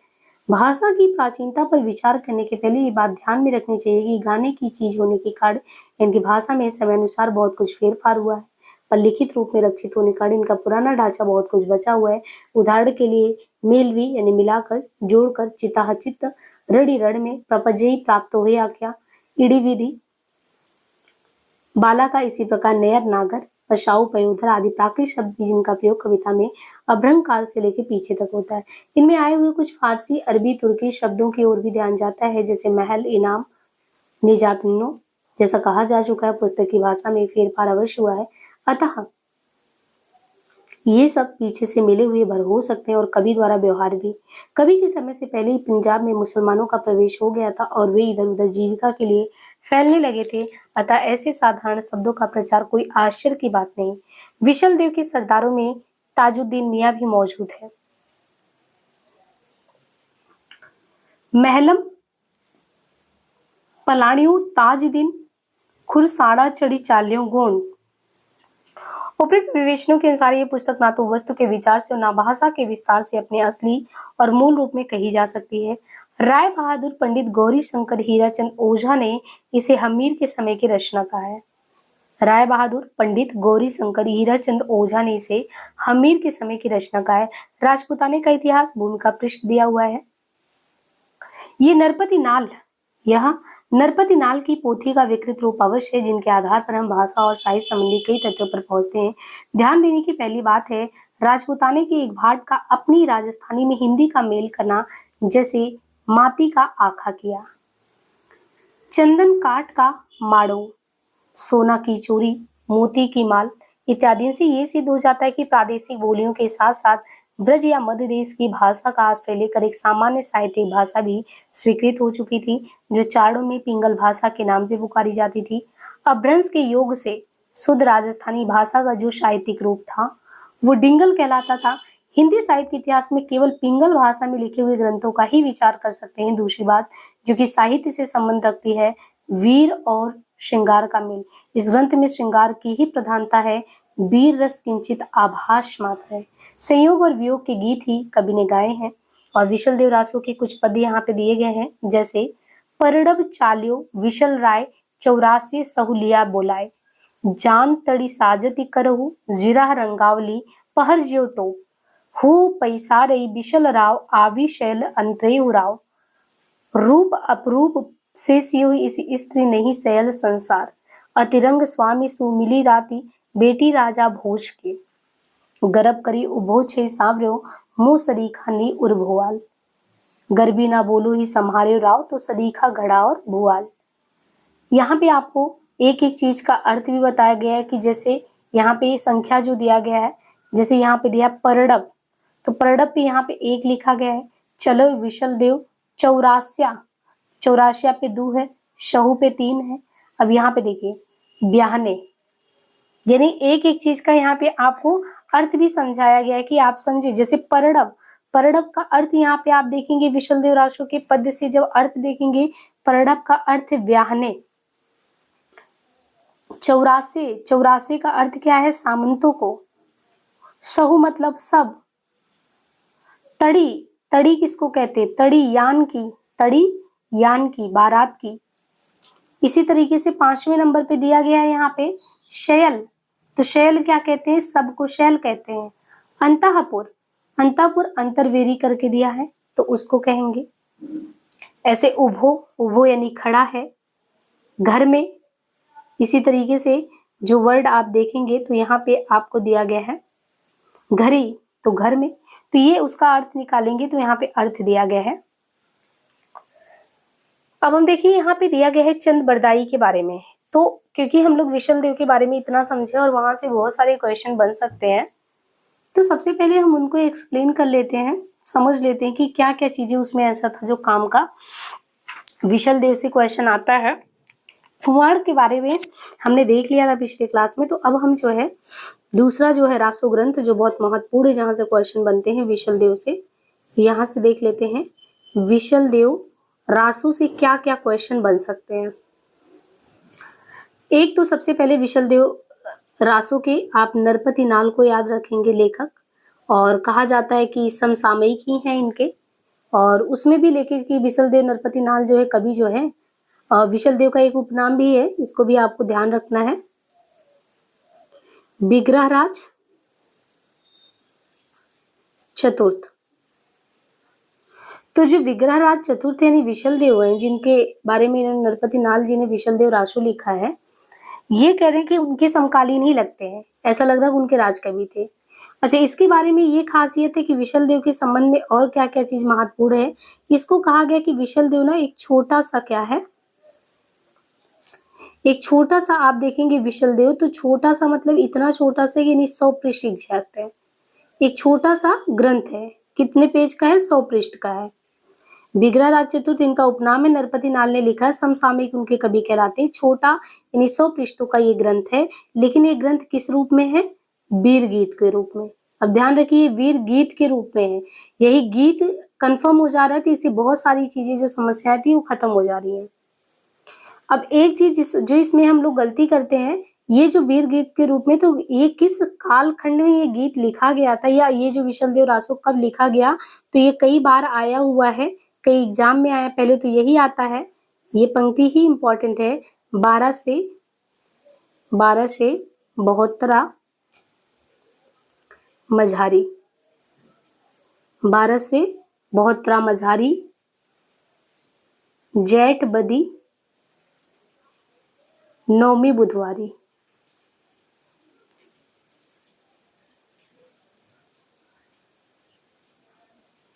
बारह से 72 मझारी, जेठ बुधी नौमी बुधवारी। दूसरी चीज नाल रसायन, नाल रसायन आरंभी, ये नाल रसायन आरंभी। दूसरा है शारदा, शारदा तुठी ब्रह्म कुमारी। 12 से 72 मझारी, जेठ बुधी नौमी बुधवारी, नाल रसायन आरंभी, शारदा टूटी ब्रह्म कुमारी। इसमें क्लियर क्या है कि जब 1272 आपको लगेगा तो ऐसा लगेगा ये 1272 है, जबकि ये नहीं है, 1212 है, ये 1272 नहीं है, 1212 है। ये हमें ध्यान रखना है, ये गलती नहीं करना है। और ये विग्रहराज चतुर्थ जो जिनके बारे में कह रहे हैं, इनका समय भी कह रहे हैं कि लगभग आप देखो तो इनका समय कितना है, 1220 के आसपास। ये विशल देव रासो जो है ये कितने खंडों में विभक्त रचना है, तो इनके बारे में हमें और क्या ध्यान रखना है, ये कितने खंडों में विभक्त रचना है? 4 खंड में, 4 खंड में ये विभक्त रचना है। और इसमें काव्य लगभग कहते हैं कि काव्य अगर देखें तो 2000 चरणों में जाके ये समाप्त हुआ है। और एक एक खंड के बारे में पूछा जाता है कि जैसे खंड 1 है उसके कथानक में क्या हुआ, खंड 2 है उसके कथानक में क्या हुआ, खंड 3 है उसके कथानक में क्या हुआ, खंड 4 क्या है, एक एक चीज आपको इनमें से पूछा जाता है। तो पूरे कथानक के केंद्र में एक बताया गया कि पहला वाला जो खंड है कि जो मालवा के भोज थे, जैसे मालवा के राजा कौन हो गए? भोज। तो ये कहाँ के राजा बता दिया गया, ये मालवा के भोज है। अब मालवा के भोज जो है वो कौन है? मालवा के भोज परमार है, तो परमार की एक पुत्री भी है। मालवा के जो भोज परमार है उनकी एक पुत्री है, पुत्री का नाम क्या है? पुत्री का नाम है राजमती। अभी जो पुत्री राजमती है इनसे किसके, इनसे जो है एक सांभर के कौन है राजा? विशल देव। इनका विवाह किया जाता है। यानी जो भोज परमार है ये मालवा के राजा, इनकी पुत्री का नाम है राजमती। इनका विवाह सांबर के विशल देव से कर दिया जाता है। ये पहले में, तो पहले में आपको राजमती का विवाह विशल देव से होता, तो विवाह के संबंध में बात की गई। अब विवाह होता तो समानता ये नहीं होता कि कोई रूठ के चला जाए, लेकिन इसमें अलग ही हुआ। ये जो सांबर के विशल देव, जब राजमती से इनका विवाह होता है तो क्या होता है कि ये रूठ कर इनसे नाराजगी हो जाती है, और नाराजगी होने की वजह से ये उड़ीसा कितने साल के लिए जाते हैं? 1 साल के लिए। मतलब राजा रानी से रूठ के विशल देव जो है राजमती से 1 साल के लिए रूठ के कहाँ जाते हैं? उड़ीसा चले जाते हैं। सब साथ घूमने जाते हैं या अलग हो जाते हैं? तो विवाह हुआ, वो छोड़ के चले गए। अब छोड़ के चले गए तो ये रह नहीं पा रही हैं। अभी जब रह नहीं पा रही है तो तीसरे में किसका वर्णन होगा? विरह का वर्णन होगा। लेकिन ये ध्यान रखिए, इसी में विरह भी होता है, और इसी में जो विशल देव है वो उड़ीसा से चले भी आते, क्योंकि वियोग की स्थिति में वो भी नहीं रह पाते। तो पहले में विवाह हुआ, दूसरे में उड़ीसा 1 साल के लिए गए थे, तीसरे में विरह हुआ और उड़ीसा से वो आ भी गए। जब वो वहां से उड़ीसा से आ गए तो भोज का अपनी पुत्री को अपने घर लिवा ले जाना, तथा विशल देव का वहां जाकर, अब क्योंकि पहले तो अब उनकी पुत्री को छोड़ के चले गए थे, तो भोज अपनी पुत्री को ले आए होंगे राजमती को, लेकिन जब जान गए विशल देव वापस आ गया, तो विशल देव राजमती को लेने फिर से जाते हैं और वहां से लेके अपने चित्तौड़ लेके आते हैं। तो पहले विवाह, फिर उड़ीसा 1 साल के लिए जाना, फिर विरह और उड़ीसा से आना, फिर उड़ीसा से आने के बाद जो है विशल देव द्वारा राजमती को उनके घर से ससुराल लेके आना, चित्तौड़ लाना। ये 4 खंडों में 2000 चरणों में पूरा कथानक का सार है। इसके बारे में क्या खास बातें कही जाती हैं जहां से क्वेश्चन बन सकता है? इसके संबंध में एक खास बात ये कही जाती है कि ये जो रचना है ये घटनात्मक नहीं है। ये आपको ध्यान रखना है, क्योंकि ये पूछा गया क्वेश्चन है कि कौन सा ऐसा रासो ग्रंथ है जो घटनात्मक जो है काव्य नहीं है। घटनात्मक काव्य नहीं है। तो अगर घटनात्मक है नहीं तो क्या है? इसमें वर्णन है। ये सारी चीजें जो है वर्णन में उसका एक्सप्लेन किया गया है। तो ये घटनात्मक नहीं है, तो वर्णनात्मक काव्य है। इसमें क्योंकि आप देखिए समानता बताएगी कि 2 ही घटना घट रहा है। एक जो है विशल देव का एक विवाह हो रहा है, पहली घटना विवाह हुआ, और विवाह होने के बाद ये चले गए उड़ीसा, यानी घटना हुआ विवाह का और दूसरा हो गया उड़ीसा। और ये भी बता रहे हैं कि आप ये देखो कि ये जैसे लग रहा है ना कि जो पहला वाला है, यानी जो विवाह वाली बात है, ये सही नहीं है। अब क्यों नहीं सही है? क्योंकि यहाँ पे भोज की परमार की पुत्री राजमती की बात की गई। ये कह रहे हैं एक बात बताओ, जो विशल देव थे तो विशल देव से 100 साल पहले की बात है। इनसे 100 साल पहले ही जो धार है, ये धार में जो प्रसिद्ध परमार थे राजा भोज, उनकी तो मृत्यु हो चुकी थी, और उनकी मृत्यु हो गई तो उनकी बेटी का विवाह कैसे होगा और पिता वापस कैसे लेके आए? तो ये नाम कुछ सही नहीं लग रहा, तो करें काल्पनिक लग रहा है।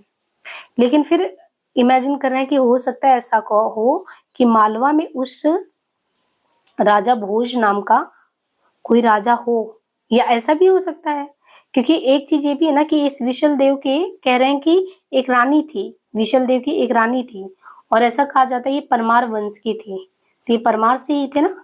तो कह रहे हैं कि हो सकता है परमार कन्या के संबंध में कई स्थानों पे जो वाक्य आए हैं मैच करा रहे, नहीं हो रहा है, या थोड़ा सा और भी चीजें बता रहे हैं उसमें।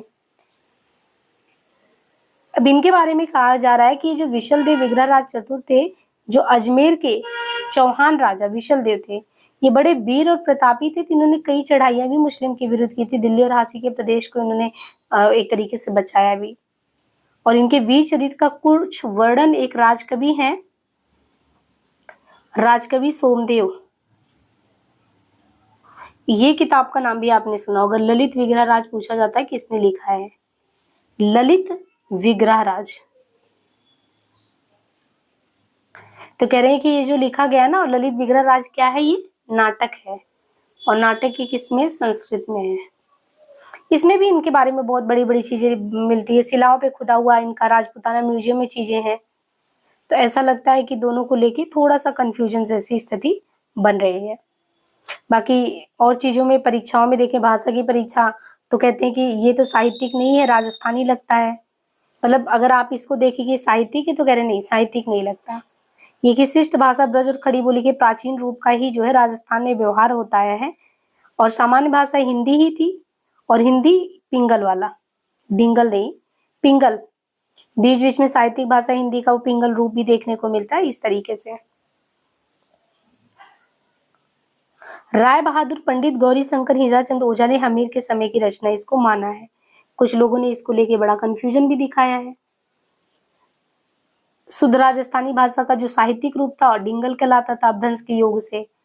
अब हिंदी साहित्य के इतिहास में केवल पिंगल भाषा में लिखे हुए ग्रंथों को विचार करें तो ये वीर और श्रृंगार, इसमें दोनों का मेल आपको मिलता है, वीर प्लस श्रृंगार दोनों ही मिलता है। और लेकिन सबसे ज्यादा प्रधानता किसका है इस वीर विशल देव में? श्रृंगार की प्रधानता। तो श्रृंगार की प्रधानता है तो वीर रस का कितना है? तो आपको ये आएगा कि वीर रस का किंचित आभास मात्र, थोड़ा सा आभास किसमें मिलता है? तो आभास मात्र इसी ग्रंथ में मिलता है। बाकी संयोग और वियोग के गीत वो देखने को मिलते हैं विशल देव रासो में। अब थोड़ा सा हम बात करते हैं चंद बरदाई पे। चंद बरदाई से बहुत ज्यादा क्वेश्चन आते हैं, तो हम लोग आ जाते हैं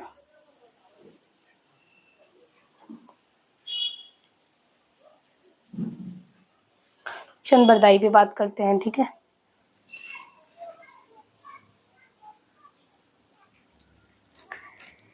चंद बरदाई संवत अगर देखें, चंद बरदाई का बताया गया है 1225 से लेके 1249, 1225 से 1249।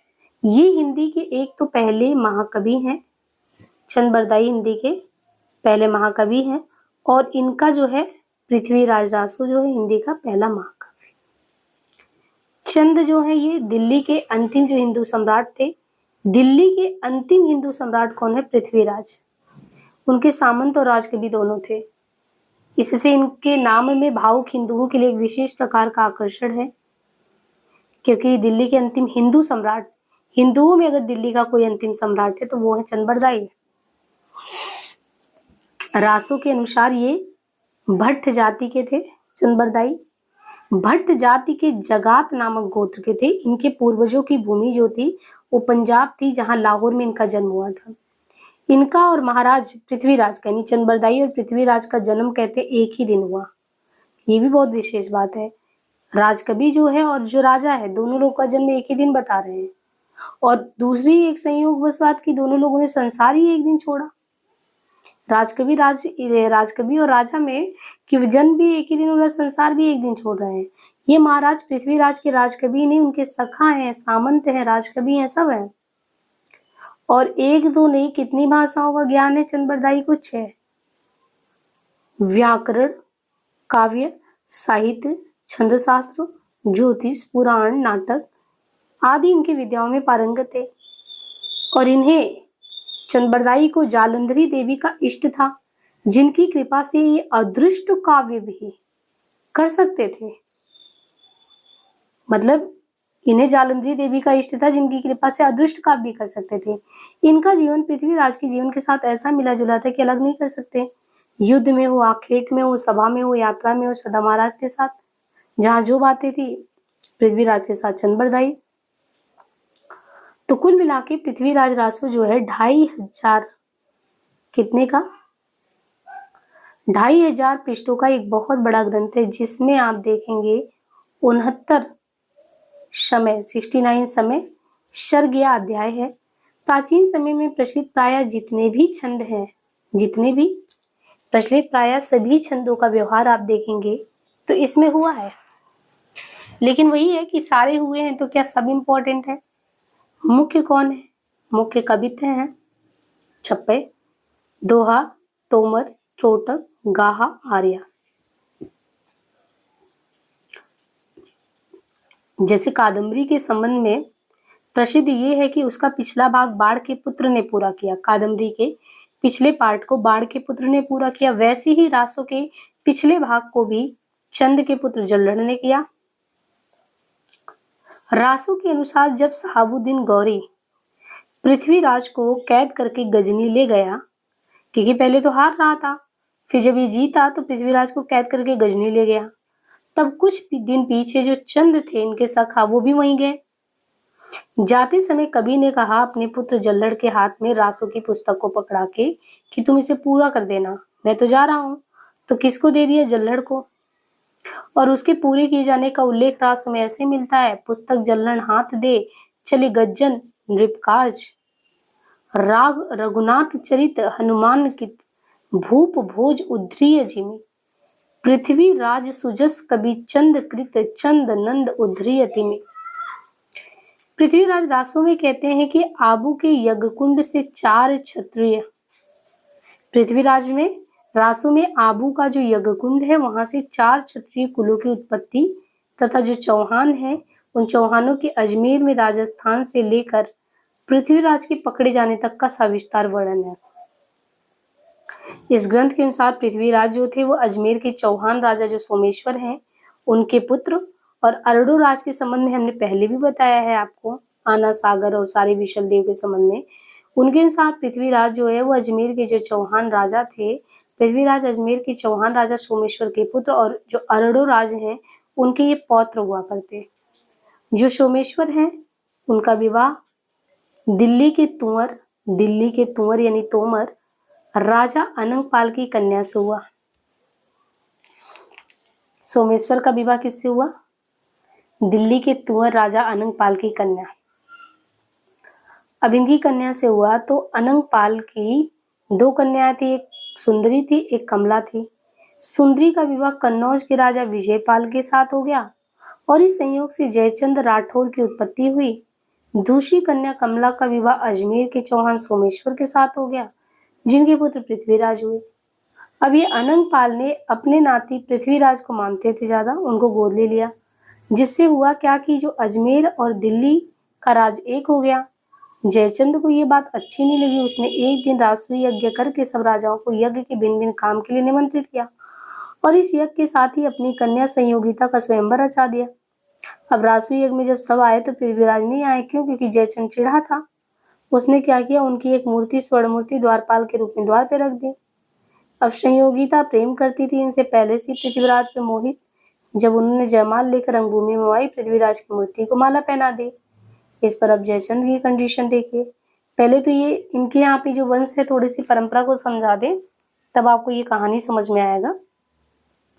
चंद्रबरदाई के बारे में तो एक एक चीजें हमें पूरी वृत्तांत को समझना बहुत जरूरी है। तो एक हम पेज लेके अच्छे से थोड़ा सा इनके बारे में पूरी कहानी समझा दे तो आपका ये टॉपिक जो है क्लियर हो जाएगा।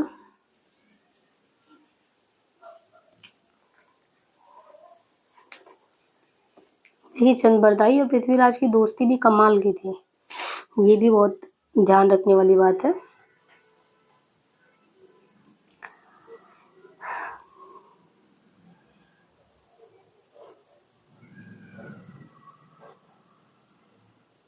चंद्रबरदाई का जो समय दिया है ना यहाँ पे, वो संवत में दिया है, और संवत में ये जो समय दिया गया है यहाँ पे 1225 से दिया गया है इनका समय 1249 तक। और एक तो चंद्रबरदाई के बारे में अगर ये पहले महाकवि हैं तो भाई पहले अगर कोई महाकवि है तो उनका पहला कोई महाकाव्य होगा। तो ऐसे ही महाकवि जो है इनका प्रथम महाकाव्य भी क्या है? पृथ्वीराज रासो।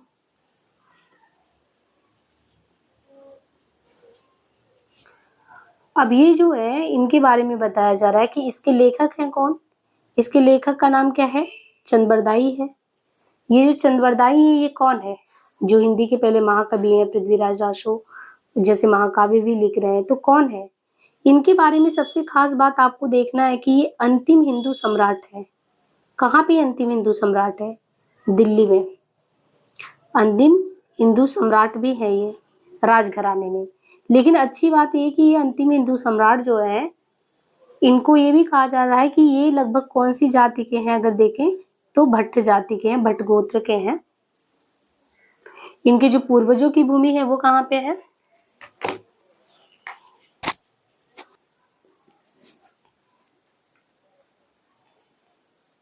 ये अंतिम हिंदू सम्राट भट्ट जाति के कौन से गोत्र से थे? जगात नामक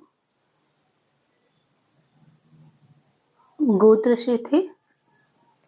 इनके अलावा देखें तो एक प्रकार से इनके संबंध में ये बताया जा रहा है कि इनके पूर्वजों की भूमि यानी चंद्रबरदाई के संबंध में कहा जा रहा है कि चंद्रबरदाई जो थे इनके जो पूर्वजों की भूमि थी, इनकी पूर्वजों की भूमि के संबंध में बात किया गया कि पंजाब थी। इनकी पूर्वजों की जो भूमि थी वो क्या थी? पंजाब थी, जहां लाहौर में इनका जन्म हुआ था। तो पंजाब था और लाहौर में इनका जन्म हुआ था, ये इनके बारे में ध्यान रखना है। और इनके संबंध में देखिए महाराज पृथ्वीराज यानी जो चंद्रबरदाई जो है, जिनका जिनका इन्होंने वर्णन किया है, वो किसके बारे में इन्होंने वर्णन किया है? पृथ्वीराज।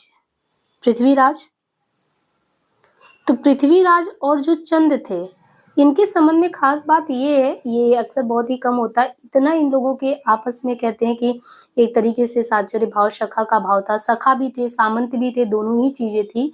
और इनके बारे में कहा जाता है कि जो दोनों लोग थे वो एक ही दिन कह रहे हैं कि जन्म भी हुआ है, और एक ही दिन आप देखिए जन्म के साथ ही ऐसा भी हो कि एक ही दिन उन लोगों ने साथ में ही संसार भी छोड़ा है, ये भी इनके बारे में। और इनके बारे में ये बताया जाता है कि जो चंद्रबरदाई हैं ये 6 भाषाओं के ज्ञाता थे। कितने? 6 भाषाओं के ज्ञाता थे। और यहाँ तक इनको आप देखिए कि ये व्याकरण में भी पारंगत। पहले मल्टी टैलेंटेड लोग कैसे होते थे? तो व्याकरण में भी हैं, काव्य में हैं, काव्य के अलावा अगर देखें तो साहित्य में भी हैं, छंद शास्त्र में भी हैं, है ना? छंद शास्त्र में भी आप देखो इनका परचम है, ज्योतिष में भी है, और पुराण में भी है, नाटक में भी है। अच्छा, इनके ऊपर एक चीज और भी कहा जाता है कि जो चंद्रबरदाई हैं, इन पे एक चीज है कि जालंधरी देवी का इनको कहते नहीं इष्ट प्राप्त होना, मतलब कि आप किसकी कृपा आप पे हो, तो इन पे कृपा थी जालंधरी देवी का। अभी जालंधरी देवी की कृपा होने के नाते अगर पूछा जाए आपसे कौन से ऐसे रचनाकार हैं जो राष्ट्र साहित्य में अदृष्ट काव्य भी कर सकते हैं, एक तो देख के करना, एक होता है कि अदृष्ट काव्य कर दो, तो ये अदृष्ट काव्य भी चंद्रबरदाई कर सकते थे। ये चीज है इनके बारे में। उनके साथ आके में सभा में, यात्रा में अपने महाराज के साथ हमेशा रहते थे। और जो पृथ्वीराज रासो है जिसके संबंध में हम पढ़ने वाले हैं, पृथ्वीराज रासो, उसके बारे में आपको क्या पता है? ये जो पृथ्वीराज रासो है कुल मिला के 2500 पृष्ठों का, कितना? 2500 पृष्ठों का ग्रंथ है, जिसमें आप ये देखिए कि ये 69 समय, या आप इसको सर्ग या अध्याय कहें, उसमें विभाजित है। और उस समय के जितने भी, एक चीज इसके बारे में छंदों के संबंध में कहते हैं, उस समय जितने भी छंद चल रहे थे वो सभी छंद आपको यहाँ पे देखने को मिलेंगे। लेकिन कोई भी चीज आप देखें तो सभी छंद तो ठीक है, लेकिन मुख्य तौर पे जिनको बोला गया है कबित यानी छप्पे, छप्पे के अलावा उस समय का दोहा है, तोमर है, इनके अलावा आप देखो त्रोटक है ना, त्रोटक भी है, गाहा भी है, और आर्या भी है। ये तो मुख्य तौर पे कवित्त, दोहा, तोमर, त्रोटक, गाहा, आर्या। और जैसे कादम्बरी के संबंध में कहते हैं कि जो कादम्बरी है, कादम्बरी देखेंगे एक रचना है, कहते हैं कि जो कादम्बरी रचना है उसके बारे में ये है कि जो कादम्बरी का पिछला भाग है, तो बाणभट्ट जो है, क्योंकि बाणभट्ट का आप देखो तो यहाँ पे कह रहे हैं कि जो बाणभट्ट ने जो भी लिखा था उसका जो पिछला भाग है, तो उसका पिछला भाग जो बाकी था उनके पुत्र ने लिखा था, तो पृथ्वीराज रासो भी कंप्लीट तो हो नहीं पाया था। तो यहाँ पे जैसे कादम्बरी के संबंध में कहा गया है ना कि उसका जो पिछला भाग है बाणभट्ट के पुत्र ने उसको कंप्लीट किया था, बिल्कुल ऐसे ही आप देखेंगे कि जो पृथ्वीराज रासो है जिसको कंप्लीट नहीं कर पाए थे चंद्रबरदाई, उन्होंने कहा कि उसी चीज को जाते समय वो अपने पुत्र जो है जल्लहड़ को देके चले गए थे, तो जल्लहड़ ने कंप्लीट किया था। इसलिए आप यहाँ पे देखेंगे कि एक बहुत ज्यादा क्वेश्चन फ्रिक्वेंट आता है कि ये किसके संबंध में कहा गया है, इस तरीके से है, पुस्तक जल्लहड़, पुस्तक जल्लहड़ हत दे हाथ में देकर चली नृपन, यानी चली गज्जन जो है वो किसके लिए चले हैं? नृप काज के लिए, राजा के काम के लिए। फिर क्या है? रघुनाथ चरित, रघुनाथ चरित, हनुमंत कृत, भूप भोज, उद्धरीय जिमी। ठीक है, महत्वपूर्ण पंक्ति इसलिए आपको ध्यान रखना है। अब एक चीज और भी यहाँ पे बताया गया कि जो पृथ्वीराज रासो ग्रंथ है उसमें एक कथानक आपको आता है कि इसमें जो है, कहते कि इसमें या जो आबू है, आबू पर्वत के संबंध में आपने सुना हो, आबू जो है उसका यज्ञकुंड है, और उसके यज्ञकुंड से कहते हैं कि जो चार क्षत्रिय कुल उत्पत्ति होती है, चार क्षत्रिय कुलों की उत्पत्ति यही आबू के यज्ञ कुंड से होता है। और उनमें कहते हैं कि वहां पे चौहान के जो अजमेर यानी चौहानों के जो अजमेर, राजस्थान में अजमेर की बात कर रहे हैं कि जो चौहानों के अजमेर हैं उनमें अजमेर में ही राजस्थान से लेकर पृथ्वीराज के पकड़े जाने का जो सविस्तार वर्णन है वो इसमें पृथ्वीराज रासो में आबू के यज्ञकुंड से चार क्षत्रिय कुलों की उत्पत्ति तथा चौहान के अजमेर में राजस्थान से लेकर पृथ्वीराज के पकड़े जाने तक का विस्तार है इस ग्रंथ में। इस ग्रंथ के अनुसार कहते हैं कि जो पृथ्वीराज हैं वो किनके पुत्र थे, तो पृथ्वीराज यानी हम लोग किसके बारे में पढ़ रहे हैं, पृथ्वीराज। तो आपको पता होना चाहिए पृथ्वीराज किसके पुत्र हैं। तो जो ये चौहान यानी जो पृथ्वीराज हैं वो अजमेर के कौन है, चौहान। और अजमेर के चौहान का नाम क्या है, सोमेश्वर। सोमेश्वर। तो चौहान के अजमेर जो है, यहाँ चौहान के अजमेर के जो सोमेश्वर राजा करके हैं इनके पुत्र हैं पृथ्वीराज। और पृथ्वीराज इनके अलावा किसके पौत्र हैं, याद हो आपको विशल देवाली में हमने अर्डो राज बताया था ना आपको, अजय और अर्डो राज जो उन्होंने आना सागर के संबंध में बात की थी, तो वही चीज है अजमेर को बसाने की बात। तो ये जो इनके कौन हुए, पृथ्वीराज कौन हुए, अर्डो राज के पौत्र हुए और इनके पुत्र हुए, सोमेश्वर के पुत्र हुए।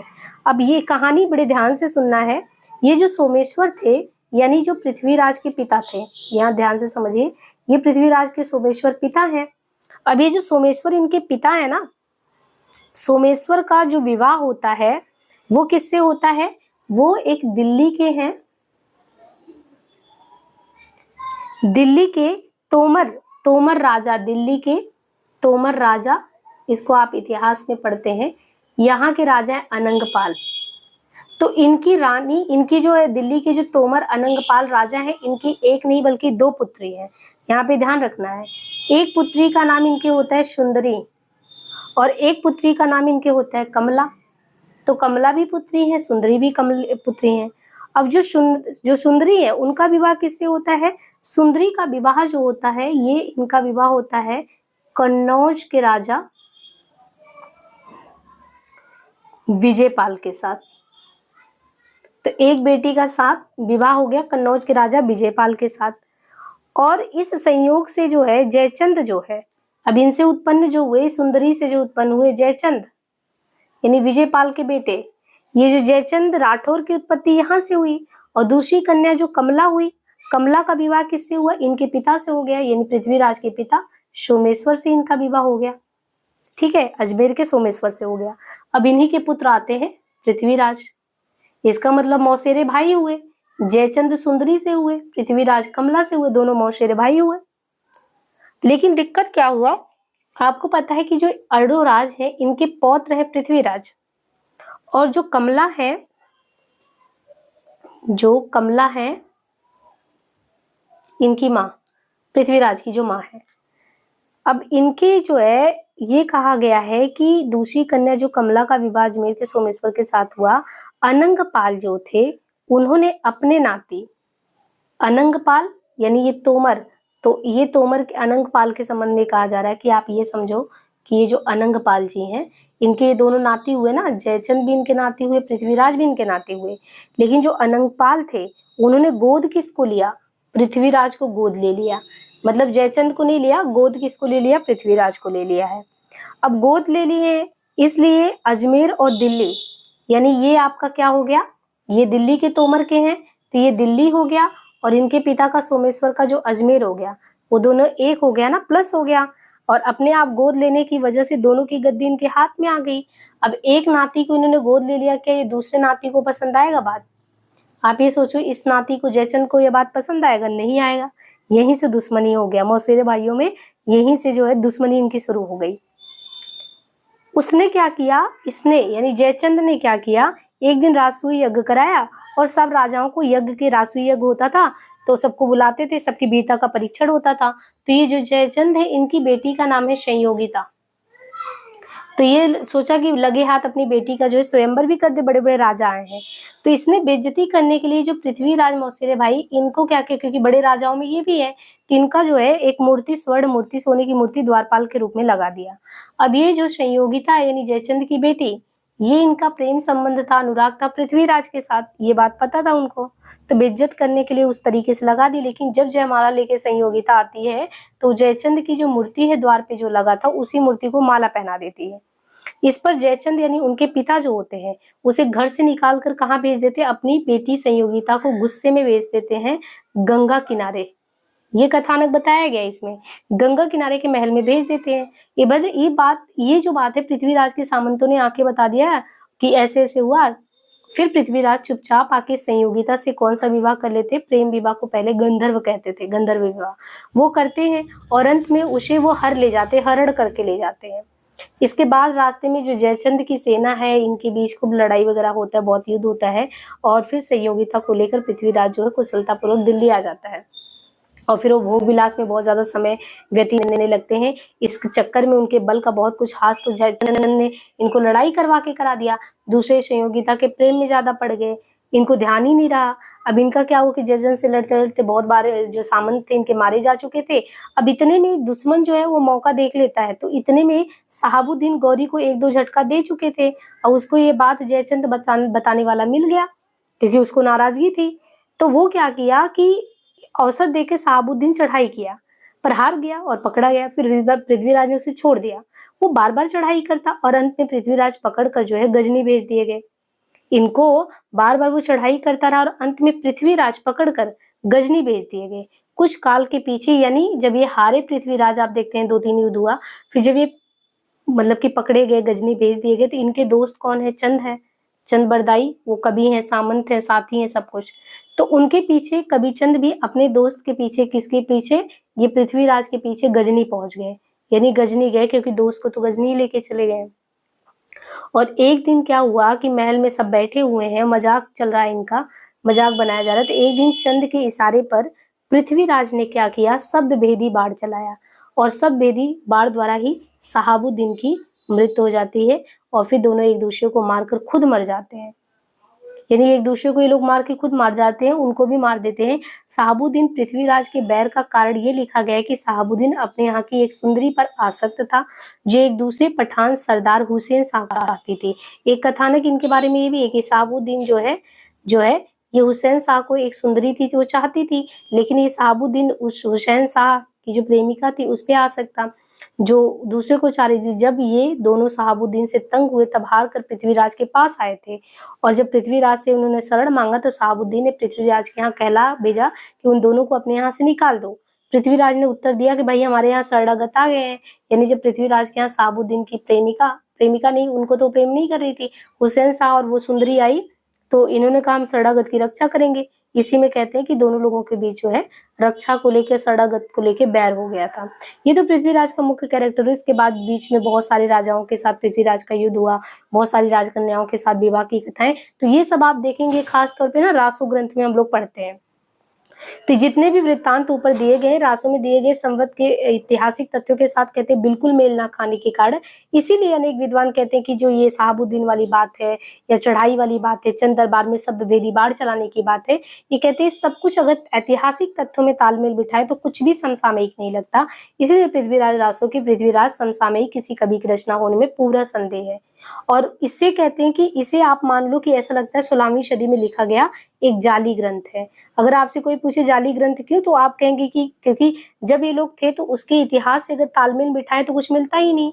रासों में चंगेज है, तैमूर है, ये कुछ पीछे के नाम आने से संदेश और भी पुष्ट हो जाता है कि रासो ग्रंथ में आप चंगेज का नाम भी ले रहे हो। चंगेज के बाद चंगेज जो है तैमूर है, इन लोगों ने कितना आतंक मचाया था।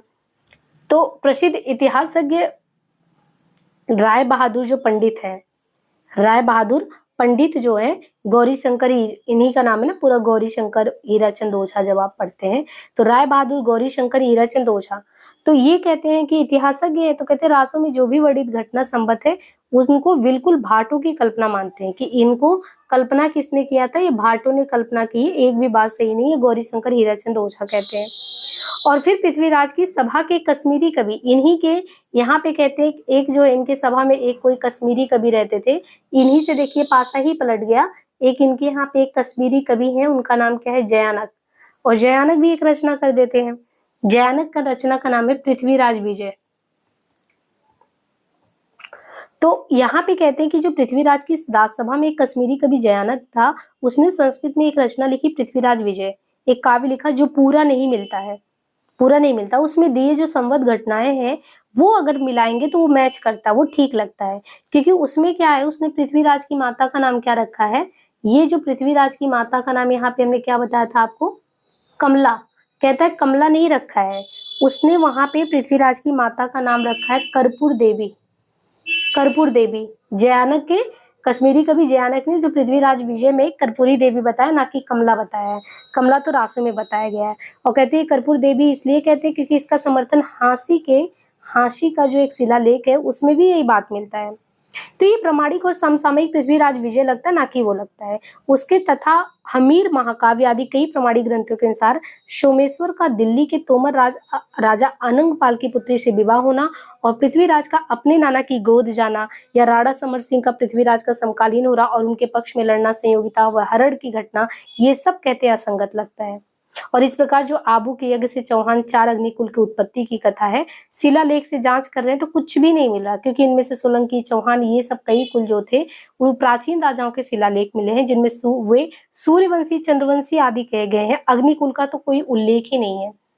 इसका मतलब जितनी भी बातें आपको बताई गई उनमें से कह रहे हैं कि एक भी बात सही नहीं है। अब यहाँ पे आपको इसलिए बहुत अच्छे से बताया क्योंकि यहाँ से क्वेश्चन बहुत ज्यादा बनते हैं, इसलिए हमने चंद का जो है पूरा कथानक आपको एक बार समझाया। एक बार और भी यहाँ पे बता देते हैं, क्योंकि यहाँ से क्वेश्चन चंद से आता है और क्योंकि शुक्ल जी की किताब में बहुत गहराई से दिया गया है, इसलिए हमें बहुत अच्छे से जो है यहीं से चंद का टॉपिक क्लियर कर लेना चाहिए। एक बार देखिए क्या कह रहे हैं। चंद हिंदी के पहले महाकवि हैं, ठीक है। क्या क्या हमें एकदम चंद के बारे में एकदम ही ध्यान देने की जरूरत है। तो यहाँ पे एक तो ये है कि ये हिंदी के महाकवि हैं, है ना, हिंदी का पहला महाकाव्य है। दिल्ली के अंतिम हिंदू सम्राट कौन है, तो दिल्ली के अंतिम हिंदू सम्राट यही है। ये भट्ट जाति के जगात नामक उससे हैं और पंजाब की लाहौर में इनका जन्म हुआ था। और जन्म एक ही दिन हुआ, मरण भी दोनों लोगों का, दोनों दोस्त जो है पृथ्वीराज और चंद का एक ही दिन हुआ। और इनको कितने भाषाओं का ज्ञान थे, 6 भाषाओं का। उनके सखा सामंत थे। व्याकरण, काव्य, साहित्य, छंद, ज्योतिष, पुराण, नाटक इनका ज्ञान था। जालंधरी देवी का इष्ट इन्हें था, जिसकी कृपा से ये अदृष्ट काव्य भी कर सकते थे, है ना। और इनके अलावा इनके बारे में कि 2500 पृष्ठों का ये पृथ्वीराज रासो है। बड़ा ग्रंथ है, 69 समय सर्ग अध्याय में बटा है। प्राय सभी छंदों का व्यवहार हुआ है। छप्पे, दोहा, तोमर, तोटक, गाहा, आर्या। कादम्बी के संबंध में प्रसिद्ध एक उनका पिछला भाग बाढ़ के पुत्र ने पूरा किया, है ना। चंद के पुत्र जल्हड़ द्वारा कंप्लीट हुआ। साहबुद्दीन गौरी पृथ्वीराज को कैद करके गजनी ले गया। तब कुछ दिनों पीछे चंद भी वहां पे गए थे और जाते समय कवि ने अपने पुत्र जो जल्हड़ है उनको रासो ग्रंथ पकड़ा दिया, भैया पीछे लिख देना तुम। और उन्होंने उन्हीं के संबंध में पुस्तक जल्हड़ हाट दे चल गजन रिपकाज, ये पंक्तियां प्रसिद्ध है। अच्छा, पृथ्वीराज राजों के संबंध में यहाँ पे कहते हैं कि आबू का यज्ञ कुंड, वहां से 4 क्षत्रिय कुल की उत्पत्ति हुई और उन्हीं में से जो चौहानों के अजमेर में राजस्थान से लेकर पृथ्वीराज के पकड़े जाने का पूरा सविस्तार वर्णन इसी में मिलता है, पृथ्वीराज राजों में। लेकिन यहीं से बताया जाता है कि जो पृथ्वीराज जो है ये अजमेर के जो चौहान राजा सोमेश्वर है उन्हीं के पुत्र है पृथ्वीराज, और जो अर्डो राज है उनके पौत्र लगे ये। अब जो सोमेश्वर है इनका विवाह कहाँ होता है, दिल्ली के तुंवर या तोमर राजा अनंगपाल की कन्या से होता है। अब जो राजा अनंगपाल है उनकी कितनी पुत्रियां, 2 हैं, एक सुंदरी एक कमला है। जो सुंदरी का विवाह वो कन्नौज के राजा विजयपाल से होता है और उन्हीं के लड़के जयचंद राठौर होते हैं। दूसरी कन्या कमला का विवाह अजमेर के सोमेश्वर से होता है और उनसे पृथ्वीराज का पुत्र उनके होते हैं। इनके जो अनंगपाल है उन्होंने नाती, अब नाती तो इनके पृथ्वीराज भी हुए जयचंद, पर उन्होंने गोद जयचंद को नहीं पृथ्वीराज को लिया। अब इसकी वजह से पृथ्वीराज को अजमेर और दिल्ली दोनों का राज मिल गया। अब जयचंद को ये बात बुरी लगी। जयचंद ने एक दिन रासो यज्ञ कराया, सबको बुलाया, अपनी बेटी संयोगिता का स्वयंवर भी रखा। संयोगिता प्रेम करती थी किसको, क्या नाम है इनका, अरे पृथ्वीराज को, इनको प्रेम करती थी। और पृथ्वीराज नहीं आए तो जयचंद ने चिढ़कर उनका स्वर्ण मूर्ति द्वारपाल के रूप में रखवा दिया। संयोगिता का अनुराग पहले से ही पृथ्वीराज पर था, इसलिए वो जयमाल लेके उनके ऊपर जो है मूर्ति पे जाके वो माला डाल दी। अब ये पिता को अच्छा नहीं लगा तो उसने अपनी बेटी को गुस्से से गंगा किनारे महल में भेज दिया। जब पृथ्वीराज को सामंतों से खबर लगा तो वो लेके हर के ले गए और दिल्ली लेके पहुंच गए। फिर जयचंद की सेना से बहुत लड़ाई हुआ। अच्छा, इसमें बल का बहुत कुछ हास हुआ जयचंद का, और राजाओं के लड़ते लड़ते ये भी बहुत अवसर गंवा चुके थे। शहाबुद्दीन देख रहा था कब इनको पिछाड़ना है, इसी में फिर उनसे लड़ाई होती। पृथ्वीराज एक बार पकड़ के, जब वो जीता शहाबुद्दीन, तो इनको पकड़ के गजनी ले गया। जब गजनी ले गया तो इनके पीछे पीछे इनके मित्र, कवि, सखा, सामंत, चंद गए। चंद ने पृथ्वीराज, क्योंकि सब वेदी बाढ़ उनके समझते थे, तो एक दिन सब वेदी बाढ़ द्वारा शहाबुद्दीन को मारा और फिर दोनों मित्र एक दूसरे को मार के मर गए। तो यहाँ पे पृथ्वीराज के अंत की बात कर रहे हैं। तो शहाबुद्दीन पृथ्वीराज के बैर यानी शत्रुता का एक कारण बता रहे हैं कि संयोगिता के अलावा भी एक था। एक शरणागत जो है वो पृथ्वीराज के दरबार में आया, क्योंकि ये शहाबुद्दीन है, कह रहे हैं कि एक जो है सुंदरी पर आसक्त था। वो सुंदरी प्रेम करती थी हुसैन शाह से। सुंदरी हुसैन शाह मिलके आए थे इनके यहाँ शरणागतिनी रक्षा करने के लिए, और पृथ्वीराज ने उत्तर दिया था, भाई कोई शरणागत आता तो हम उसकी रक्षा करते हैं, क्षत्रियों का ये धर्म है। इसके चक्कर में दोनों लोग से लड़ाई हुई थी। तो लड़ाई का एक कारण ये भी था। अब जितने भी वृत्तांत हमने समझाए, वो वृत्तांत और रासों में दिए गए संबंधों का जब ऐतिहासिक तथ्य खंगाल रहे हैं तो कोई मैच ही नहीं कर रहा है। इसलिए कह रहे पृथ्वीराज रासों के पृथ्वीराज समसामयिक किसी कवि की रचना होने में पूरा संदेह है। और 16वीं सदी में लिखा ये एक देखे तो जाली ग्रंथ है, क्योंकि रासों में आप चंगेज, तैमूर सबका नाम ले रहे हो, लेकिन सब संदेह है।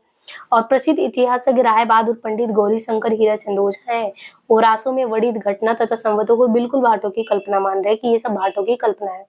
पृथ्वीराज की राजसभा के कश्मीरी कवि जयानक है। जयानक ने संस्कृत में पृथ्वीराज विजय नामक एक काव्य लिखा, और जो पूरा नहीं मैच करता। तो यहाँ पे एक कश्मीरी कवि जयानक ने क्या किया, संस्कृत में पृथ्वीराज विजय नामक एक काव्य लिखा, जो पूरा नहीं मिलता। उसमें दिए गए संबंध तथा घटनाएं ऐतिहासिक खोज के अनुसार ठीक ठहरती। पृथ्वीराज की माता का नाम क्या है? पृथ्वीराज की माता का नाम कर्पूर देवी है, जिसका समर्थन कौन करता है? हाँसी के शिलालेख में भी होता है। उक्त ग्रंथ देखे तो जो है बहुत ही प्रामाणिक है और समसामयिक भी है। उनके तथा हमीर, महाकाव्य आदि कई प्रमाणिक ग्रंथों के अनुसार ये कहा जाता है कि जो सोमेश्वर का दिल्ली के तोमर राजा आनंद पाल की पुत्री से विवाह होना और पृथ्वीराज का अपने नाना का गोद ले जाना, समर सिंह का पृथ्वीराज का समकालीन होना, ये सब सही बातें नहीं है। इस प्रकार जो आबू के यज्ञ से चौहान वाली बातें, चार अग्निपुल से उत्पत्ति वाला, वो भी बात सही नहीं है। और कहते हैं कि उस समय आप देखो इनके नाम सूर्यवंशी और चंद्रवंशी लिए गए हैं, अग्निकुल का तो कहीं उल्लेख ही नहीं कि वहां से उत्पत्ति है, तो ये भी बात सही नहीं है। तो कुल मिला के चंद जो है पृथ्वीराज का जन्म काल अगर देखें तो इसके अनुसार क्या चीज ठहर के आता है, 1114 दिल्ली गोद जाना, यानी दिल्ली से संबंध में ये बता रहे हैं 1122। यहाँ पे कन्नौज जाना इनका 1141, और शहाबुद्दीन के साथ युद्ध अगर देखें तो यहाँ पे इसके अकॉर्डिंग अगर आप युद्ध के संबंध में भी देख रहे हैं इन चीज को 1148। पर शिलालेख और दान पत्रों में अगर देखें तो वही चीज आपको फिर से संबंध में मिलेगा। उनके अनुसार रासों में दिए गए संबंध ठीक ही नहीं है। अब दान पत्र या शिलालेख जिनमें पृथ्वीराज, जयचंद और परमार दिदेव महोबे के राजा परमाल के नाम आए, वो इस प्रकार मिले। पृथ्वीराज के 4 जिनके संबंध में कह रहे हैं कि 1224 1244 के बीच में दिखा रहा है। जयचंद के 12 जिनके संबंध में 1224 से 1243 के बीच में, परमार देव के जिनके संबंध में 1223 से यहाँ पे 48 दिखा रहा है। तो इनमें से एक संबंध जो है 1239, जिसमें पृथ्वीराज और परमार देव का युद्ध का वर्णन है 1239 में। इन संबंधों से पृथ्वीराज का जो समय निश्चित होता है उनकी सम्यक पुष्टि कहाँ पे होती है? फारसी तारीखों में। फारसी इतिहासों के अनुसार शहाबुद्दीन के साथ पृथ्वीराज का प्रथम युद्ध कब हुआ था? पृथ्वीराज के साथ जो है शहाबुद्दीन का कह रहे हैं जो पहला युद्ध हुआ था तारीख के अकॉर्डिंग देखे तो 587 587 हिजरी में हुआ था। अतः अगर देखें इन संबंधों के ठीक होने से किसी प्रकार का संदेह नहीं है। पंडित मोहनलाल विष्णुलाल पांड्या ने रासों के पक्ष समर्थन में इस बात की ओर ध्यान दिलाया कि रासों के सब संबंधों में यथार्थ संबंधों से अगर देखें तो कितने वर्ष का अंतर है? अगर अंतर आप देखेंगे तो बहुत ज्यादा नहीं, 90 से 91 वर्ष का अंतर है। एक नियम से आप देख रहे हैं तो रासों के सब संबंधों में यथार्थ संबंध से 90 से 91 वर्ष का अंतर है। तो उन्होंने ये विचार उपस्थित किया कि अंतर भूल नहीं है बल्कि किसी कारण से रखा गया हो। इसी धारणा को लिए उन्होंने रासों के इस दोहे को पकड़ा, एकादश से पंचदा विक्रम साक अनंत तिह पूजय पुरहन को भय पृथ्वीराज नरेन। और विक्रमांक सांक अनंत का अर्थ किया आमे शून्य नंद यानी 9 अर्थात 90 रहित विक्रम संबत। अब क्यों ये 90 वर्ष घटाए गए, इसका भी कोई उपयुक्त कारण तो नहीं बता पाए। और नंदवंशी शूद्र थे, इसलिए उनका राजत्व काल राजपूत भाटों ने निकाल दिया हो। इस प्रकार की विलक्षण कल्पना करके वो भी मोहनलाल रह गए। पर इन कल्पनाओं से किसी प्रकार समाधान तो नहीं होता। आज तक और कई प्रचलित संवत में से कुछ काल निकाल कर संवत लिखने की प्रथा नहीं पाई गई। फिर भी ये विचारणीय है कि जिस किसी प्रचलित विक्रम संवत में 90 से 91 वर्ष निकालकर पृथ्वीराज रासो में संपत्ति दिए हैं, उसने क्या ऐसा जानबूझकर किया है अथवा धोखे से या भ्रम में पड़कर। ऊपर जो दोहा उद्धृत किया गया उसमें अनंत के स्थान पे कुछ लोग अनिंद का पाठ होना अधिक उपयुक्त मानते हैं। इसी राशि में एक दोहा ये भी मिलता है, एकादश से पंचदहा विक्रम जिस धुम सत प्रतीय साक पृथ्वीराज को लस्यो विप्र गुणगुत। इससे भी 9 के गुप्त करने का अर्थ निकाला गया, पर कितने में से 9 कम करने से ये तीसरा शक बनता ये नहीं है। दूसरी बात ये है, गुणगुत ब्राह्मण का नाम है। बात संबत की ही नहीं है, इतिहास विरुद्ध कल्पित घटनाएं जो भरी पड़ी हैं उनके लिए क्या कहा जा सकता है। माना कि रासो साहित्य नहीं है, काव्य ग्रंथ है, पर काव्य ग्रंथों में सत्य घटनाओं में बिना किसी प्रयोजन कोई उलटफेर नहीं किया जाता। तो कह रहे हैं कि माना कि रासो इतिहास नहीं है, ठीक है, वो काव्य ग्रंथ है, पर एक बात बताओ, काव्य ग्रंथों में सत्य घटनाओं में बिना किसी उद्देश्य के कोई उलटफेर नहीं किया गया है। जयानक ने जो है उन्होंने पृथ्वीराज विजय भी तो काव्य ग्रंथ ही लिखा है, पर उसमें क्यों घटनाएं और नाम ठीक ठीक दिया है और इन्होंने एकदम ही नहीं दिया है। इस संबंध में इनके अलावा और कुछ कहने की जगह नहीं है कि पूरा ग्रंथ वास्तव में जाली है। ये हो सकता है कि इसमें इधर उधर कुछ पद मान लो चंद के भी बिखरे हों, पर उनका पता लगाना असंभव है। यदि ये ग्रंथ किसी समसामयिक कवि का रचा होता, उसमें कुछ थोड़े से अंश ही पीछे से मिले होते, तो कुछ घटनाएं और कुछ संबंध तो ठीक होते। रहा प्रश्न कि पृथ्वीराज की सभा में चंद नामक कोई कवि था या नहीं। पृथ्वीराज विजय के कर्ता जयानक ने पृथ्वीराज के मुख्य भाट या बंदीराज का नाम पृथ्वी भट्ट लिखा है। पृथ्वीराज विजय के कर्ता जयानक ने जो पृथ्वीराज का मुख्य भाट था बंदीराज, उसका नाम पृथ्वी भट्ट लिखा है। चंद का नाम तो उसने कहीं लिखा ही नहीं है। यानी पृथ्वीराज विजय के 5वें सर्ग में ये श्लोक आया है, तनय चंद्र राजस्य चंद्रराज इवा भवत संग्रह यश वृत्तानाम सुवृत्तानाम यह व्यवधात। इनमें यमक के द्वारा जिस चंद्रराज कवि का संकेत है, ये राय बहादुर श्रीयुत पंडित गौरी शंकर हीराचंद ओझा के अनुसार चंद्रक कवि है, जिसका उल्लेख कश्मीरी कवि क्षेमेंद्र ने भी किया है। इस अवस्था में तो यही कह सकते हैं कि चंद्रबरदाई नाम का कोई कवि था, तो ये वो या तो पृथ्वीराज की सभा में नहीं रहा होगा या जयानक की कश्मीर लौट जाने पर आया होगा। अधिक संभव ये भी जान पड़ता है कि पृथ्वीराज के पुत्र गोविंद राज या उनके भाई हरिराज या इन दोनों में से किसी के वंशज के यहाँ चंद नाम का कोई भट्ट कवि तो रहा होगा, जिसने उनके पूर्वज पृथ्वीराज की वीरता आदि के वर्णन में कुछ रचना की। पीछे जो बहुत सा कल्पित भट्ट भड़ंत तैयार होता गया, उन सबको लेकर और चंद को पृथ्वी का समसामयिक मान उसी के नाम पर रासो नाम की वो बड़ी इमारत खड़ी की गई है। भाषा की कसौटी पर, अब शुक्ल जी कह रहे हैं भाषा की कसौटी पर यदि पृथ्वीराज रासो को कसते हैं तो और भी निराश होना पड़ता है, क्योंकि वो बिल्कुल बेठिकानी, उसमें व्याकरण आदि की कोई व्यवस्था तो है ही नहीं। वेरी इंपॉर्टेंट है ये पंक्ति, पूछा गया एग्जाम में। कुछ कुछ कवि छप्पयों की भाषा तो ठिकाने की, पर त्रोटक त्रोटक आदि छोटे छंदों में तो कहीं कहीं अनुस्वरांत शब्दों की ऐसी मनमानी भरमार है जैसे कि संस्कृत प्राकृत की नकल कर ली हो। कहीं कहीं तो भाषा आधुनिक साँचे में ढली सी पड़ती है, क्रियाएं नए रूप में मिलती है, पर साथ ही कहीं की भाषा अपने असली प्राचीन साहित्यिक रूप में भी पाई जाती है, जिनमें प्राकृत और अपभ्रंश शब्दों के साथ साथ शब्दों के रूपों और विभक्तियों के चिन्ह पुराने ढंग के हैं। इस दशा में भाटों के इस वाक जाल के बीच कहाँ पर कितना अंश असली है, इसका निर्णय असंभव होने के कारण ये ग्रंथ ना तो भाषा के इतिहास के और न साहित्य के इतिहास के जिज्ञासुओं के काम है। तो ये आप देखिए, ये जितनी भी बात कही है, ये कई बार पूछा गया बेठिकाने वाली बात, तो ये ध्यान रखना है। बहुत अच्छे से बुराई की है शुक्ल जी ने, ठीक है। अब महामहोपाध्याय हरिप्रसाद शास्त्री के संबंध में कह रहे हैं कि ये जो है महोदय, इन्होंने क्या किया है, 1909 से लेके 1913 तक राजपुताने में प्राचीन ऐतिहासिक काव्यों की खोज में 3 यात्राएं कर डाली। उनका विवरण इनको बंगाल की एशियाटिक सोसाइटी ने छापा था, वहां से मिला। उस विवरण में इनको पृथ्वीराज रासो के विषय में बहुत कुछ लिखा है जो मिला, और कहा गया कि कोई कोई तो चंद के पूर्व पुरुषों को मगध से आया हुआ मानते हैं, पर पृथ्वीराज रासो में लिखा गया है कि चंद का जन्म तो लाहौर में हुआ। कहते हैं कि चंद पृथ्वीराज के पिता सोमेश्वर के समय में राजपुताने में आया, और पहले सोमेश्वर का दरबारी और पीछे से पृथ्वीराज का मंत्री बन गया, सखा बन गया, राजकवि बन गया। और पृथ्वीराज ने नागौर बसाया था और वहीं बहुत सी भूमि उसने अपने दोस्त चंद को दे दी। शास्त्री जी का कहना है कौन से शास्त्री? हरप्रसाद शास्त्री का, कि जो नागौर है, नागौर में अब तक अगर हम देखेंगे ना तो हमको खोजबीन से पता चला ये जो चंद थे इनके वंशज तो रहते हैं, और इसी वंश के वर्तमान प्रतिनिधि है नानूराम भाट, वो शास्त्री जी। उनसे इन्होंने मुलाकात की कि भाई कुछ हमको मिलेगा कि इससे प्रूफ दे कि ऐसी ऐसी बात है उनके बारे में। तो कहते हैं उनसे मिले तो उन्होंने चंद का एक वंश वृक्ष पकड़ा दिया। अब आप लोग देखिए चंद बरदाई के वंश वृक्ष में कौन कौन आता है। चंद बरदाई जल्लचंद, सीताचंद, वीरचंद, हरिचंद, रामचंद, यानी ये सभी लोग हैं। गुड़चंद, इनके अलावा विष्णुचंद, उद्धरचंद, रूपचंद, बुद्धचंद, देवचंद, सूरदास, एक सूरदास यहाँ भी हुए हैं, कंफ्यूज नहीं होना है। खेमचंद, बाकी लोगों में चंद लगा है। जयचंद, अब देखिए जयचंद, शिवचंद, बलदेवचंद, मदनचंद, चौथचंद, वेनीचंद, गोकुलचंद, करचंद, वसुचंद, लेखचंद, मोहनचंद, गुड़ गंगचंद।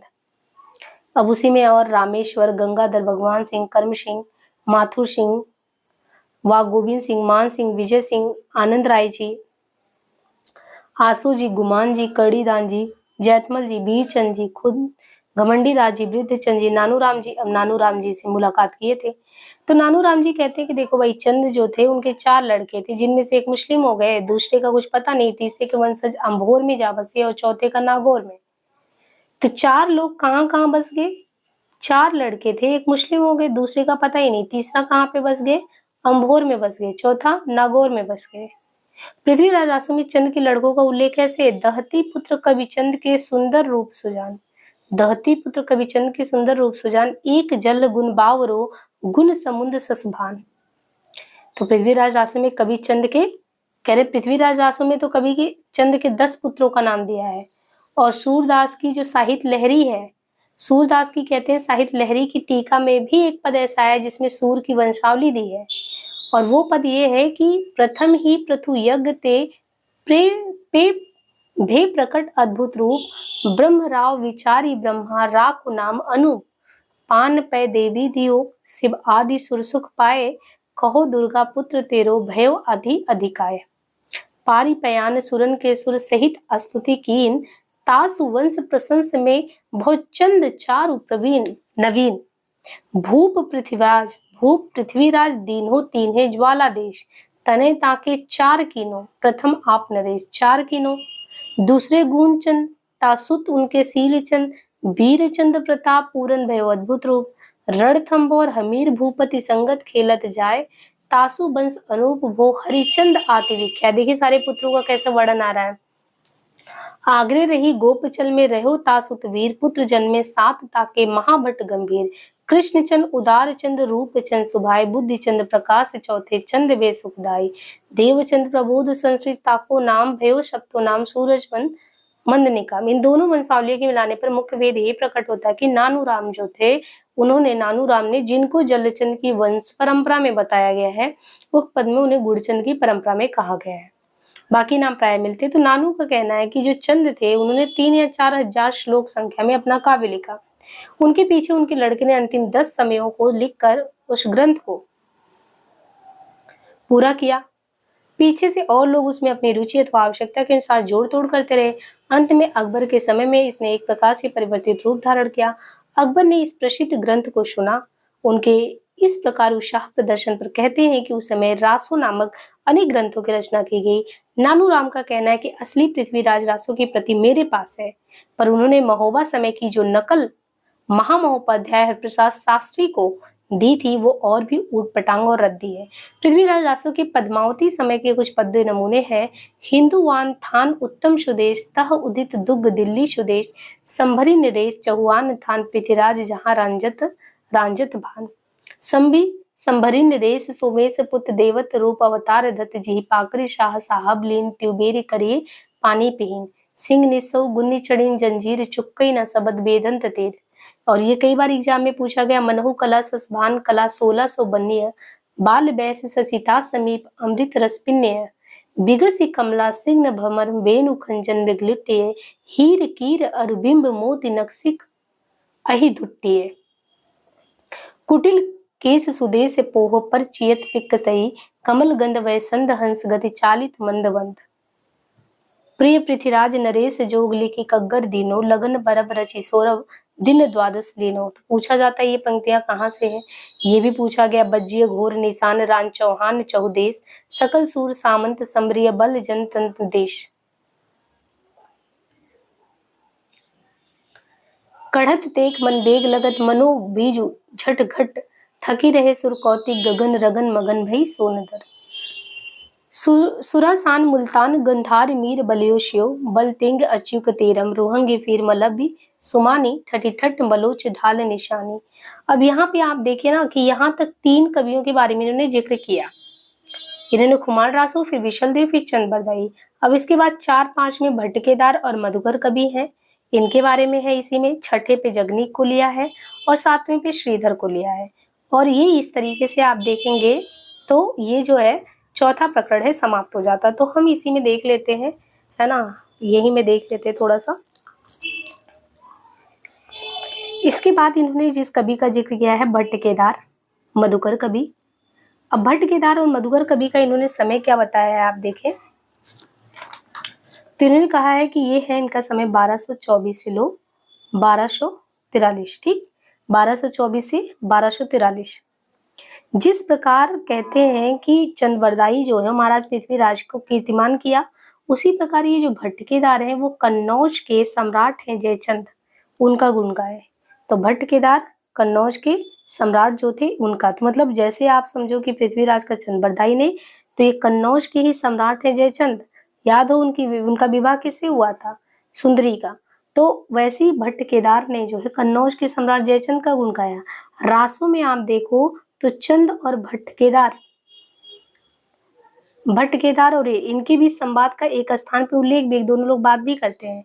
भट्ट केदार ने जयचंद प्रकाश लिखा, देखिए जयचंद प्रकाश, एक महाकाव्य लिखा जिसमें उन्होंने महाराजा जयचंद के प्रताप और पराक्रम का वर्णन किया। इसी प्रकार एक जय मयंक जस चंद्रिका नामक एक बड़ा ग्रंथ लिखा, लेकिन जो चंद्रिका वाला है वो मधुकर कवि ने लिखा।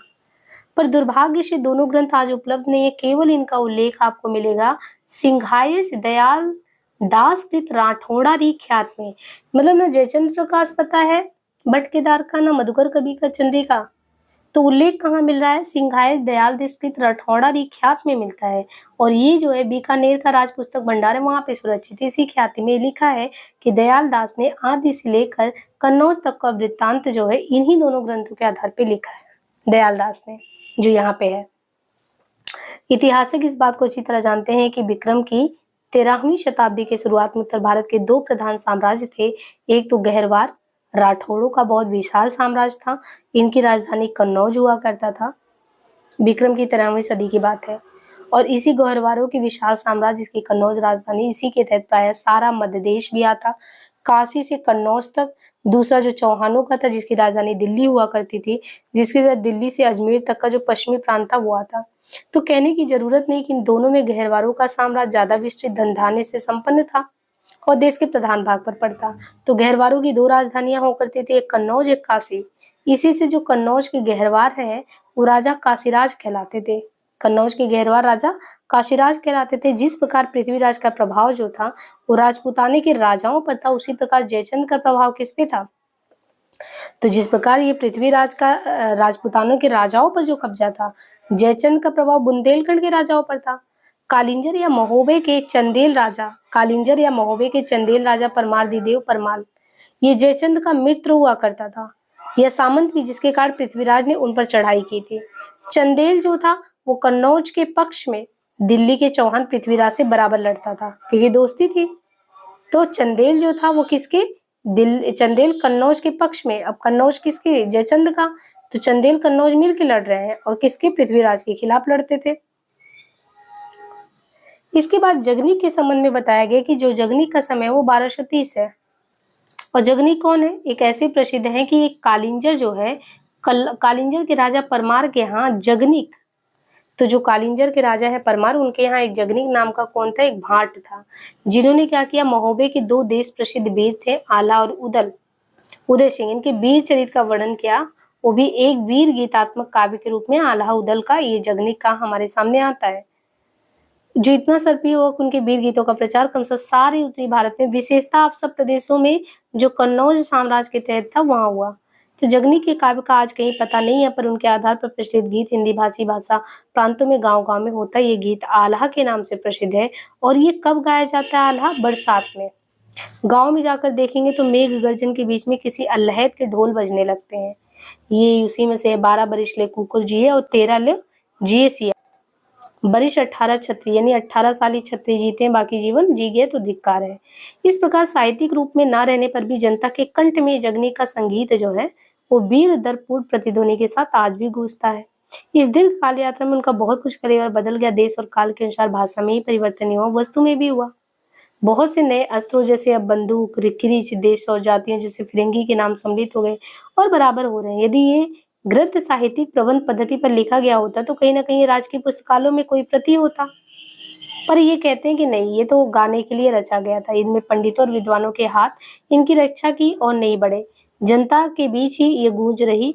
पर ये गूंज मात्र मूल शब्द नहीं है। आल्हा का प्रचार यूं तो सारे उत्तर भारत में, पर जो बैसवाड़ा है आल्हा के लिए वो केंद्र माना जाता है। तो आल्हा बैसवाड़ा का केंद्र है ना, ये भी ध्यान रखना है। आल्हा जो है बैसवाड़े का केंद्र है और वहां इसे गाने वाले बहुत ज्यादा लोग मिलते हैं। बुंदेलखंड में विशेषता महोबे के आसपास। इन गीतों के समुच्चय को सर्वसाधारण लोग आला खंड कहते हैं, जिसे अनुमान होता है कि आला संबंधी ये वीर गीत जगनी के रचे हैं, जो चंदेलों की वीरता के वर्णन में लिखा गया। आला और उदल परमाल के सामंत थे। आला और उदल कौन थे? आला और उदल जो थे परमाल के सामंत थे और बनाफर शाखा के क्षत्रिय थे। अब देखिए ये कौन थे? आला उदल कौन थे? ये थे परमाल के सामंत, बनाफर के शाखा के क्षत्रिय थे, है ना। बैसवाड़ा का केंद्र था, बुंदेलखंड महोबा के आसपास से गाया जाता। और इसी के संबंध में कहते हैं इन गीतों का एक संग्रह आलाखंड के नाम से फर्रुखाबाद के तत्कालीन कलेक्टर मिस्टर चार्ल्स इलियट ने पहले इन गीतों का संग्रह 60-70 वर्ष पूर्व छपवाया था। इसके बाद श्रीधर का 7वें नंबर पे जिक्र किया इन्होंने। श्रीधर के संबंध में कहते हैं कि 1400 अगर देखें तो श्रीधर जो है 1454 में रणमल छंद नामक एक काव्य रचते हैं, जिनमें ईडर के राठौर राजा रणमल की उनके विजय का वर्णन है, जो उसने पाटन के सूबेदार जफर खां पर प्राप्त की थी। एक पद्य है, ढमढमई ढमढमई ढमढमकार, ढमढमई ढमढमकार, ढंकर ढोल ढोली जंगिया, सुर करही रड़सड़ साई, समूहर सरस रसी समरंगिया, कल काले काहल कोडी, कल कभी कोमल कायर थर रही, संचरी सक सुर ताड़ साहड़ साहसी सभी संग रही थी। ये श्रीधर के संबंध में है। तो यहाँ पे हमारा तीसरा प्रकरण जो है आज समाप्त हो गया। अब चौथा प्रकरण आप देखेंगे तो फुटकल रचनाओं के बारे में है। चौथा जो प्रकरण है बहुत ज्यादा नहीं है, लेकिन ठीक है, एक क्लास और होगा तो आपका चौथा प्रकरण जो है यहाँ पे समाप्त हो जाएगा। तो आज के लिए इतना ही, धन्यवाद।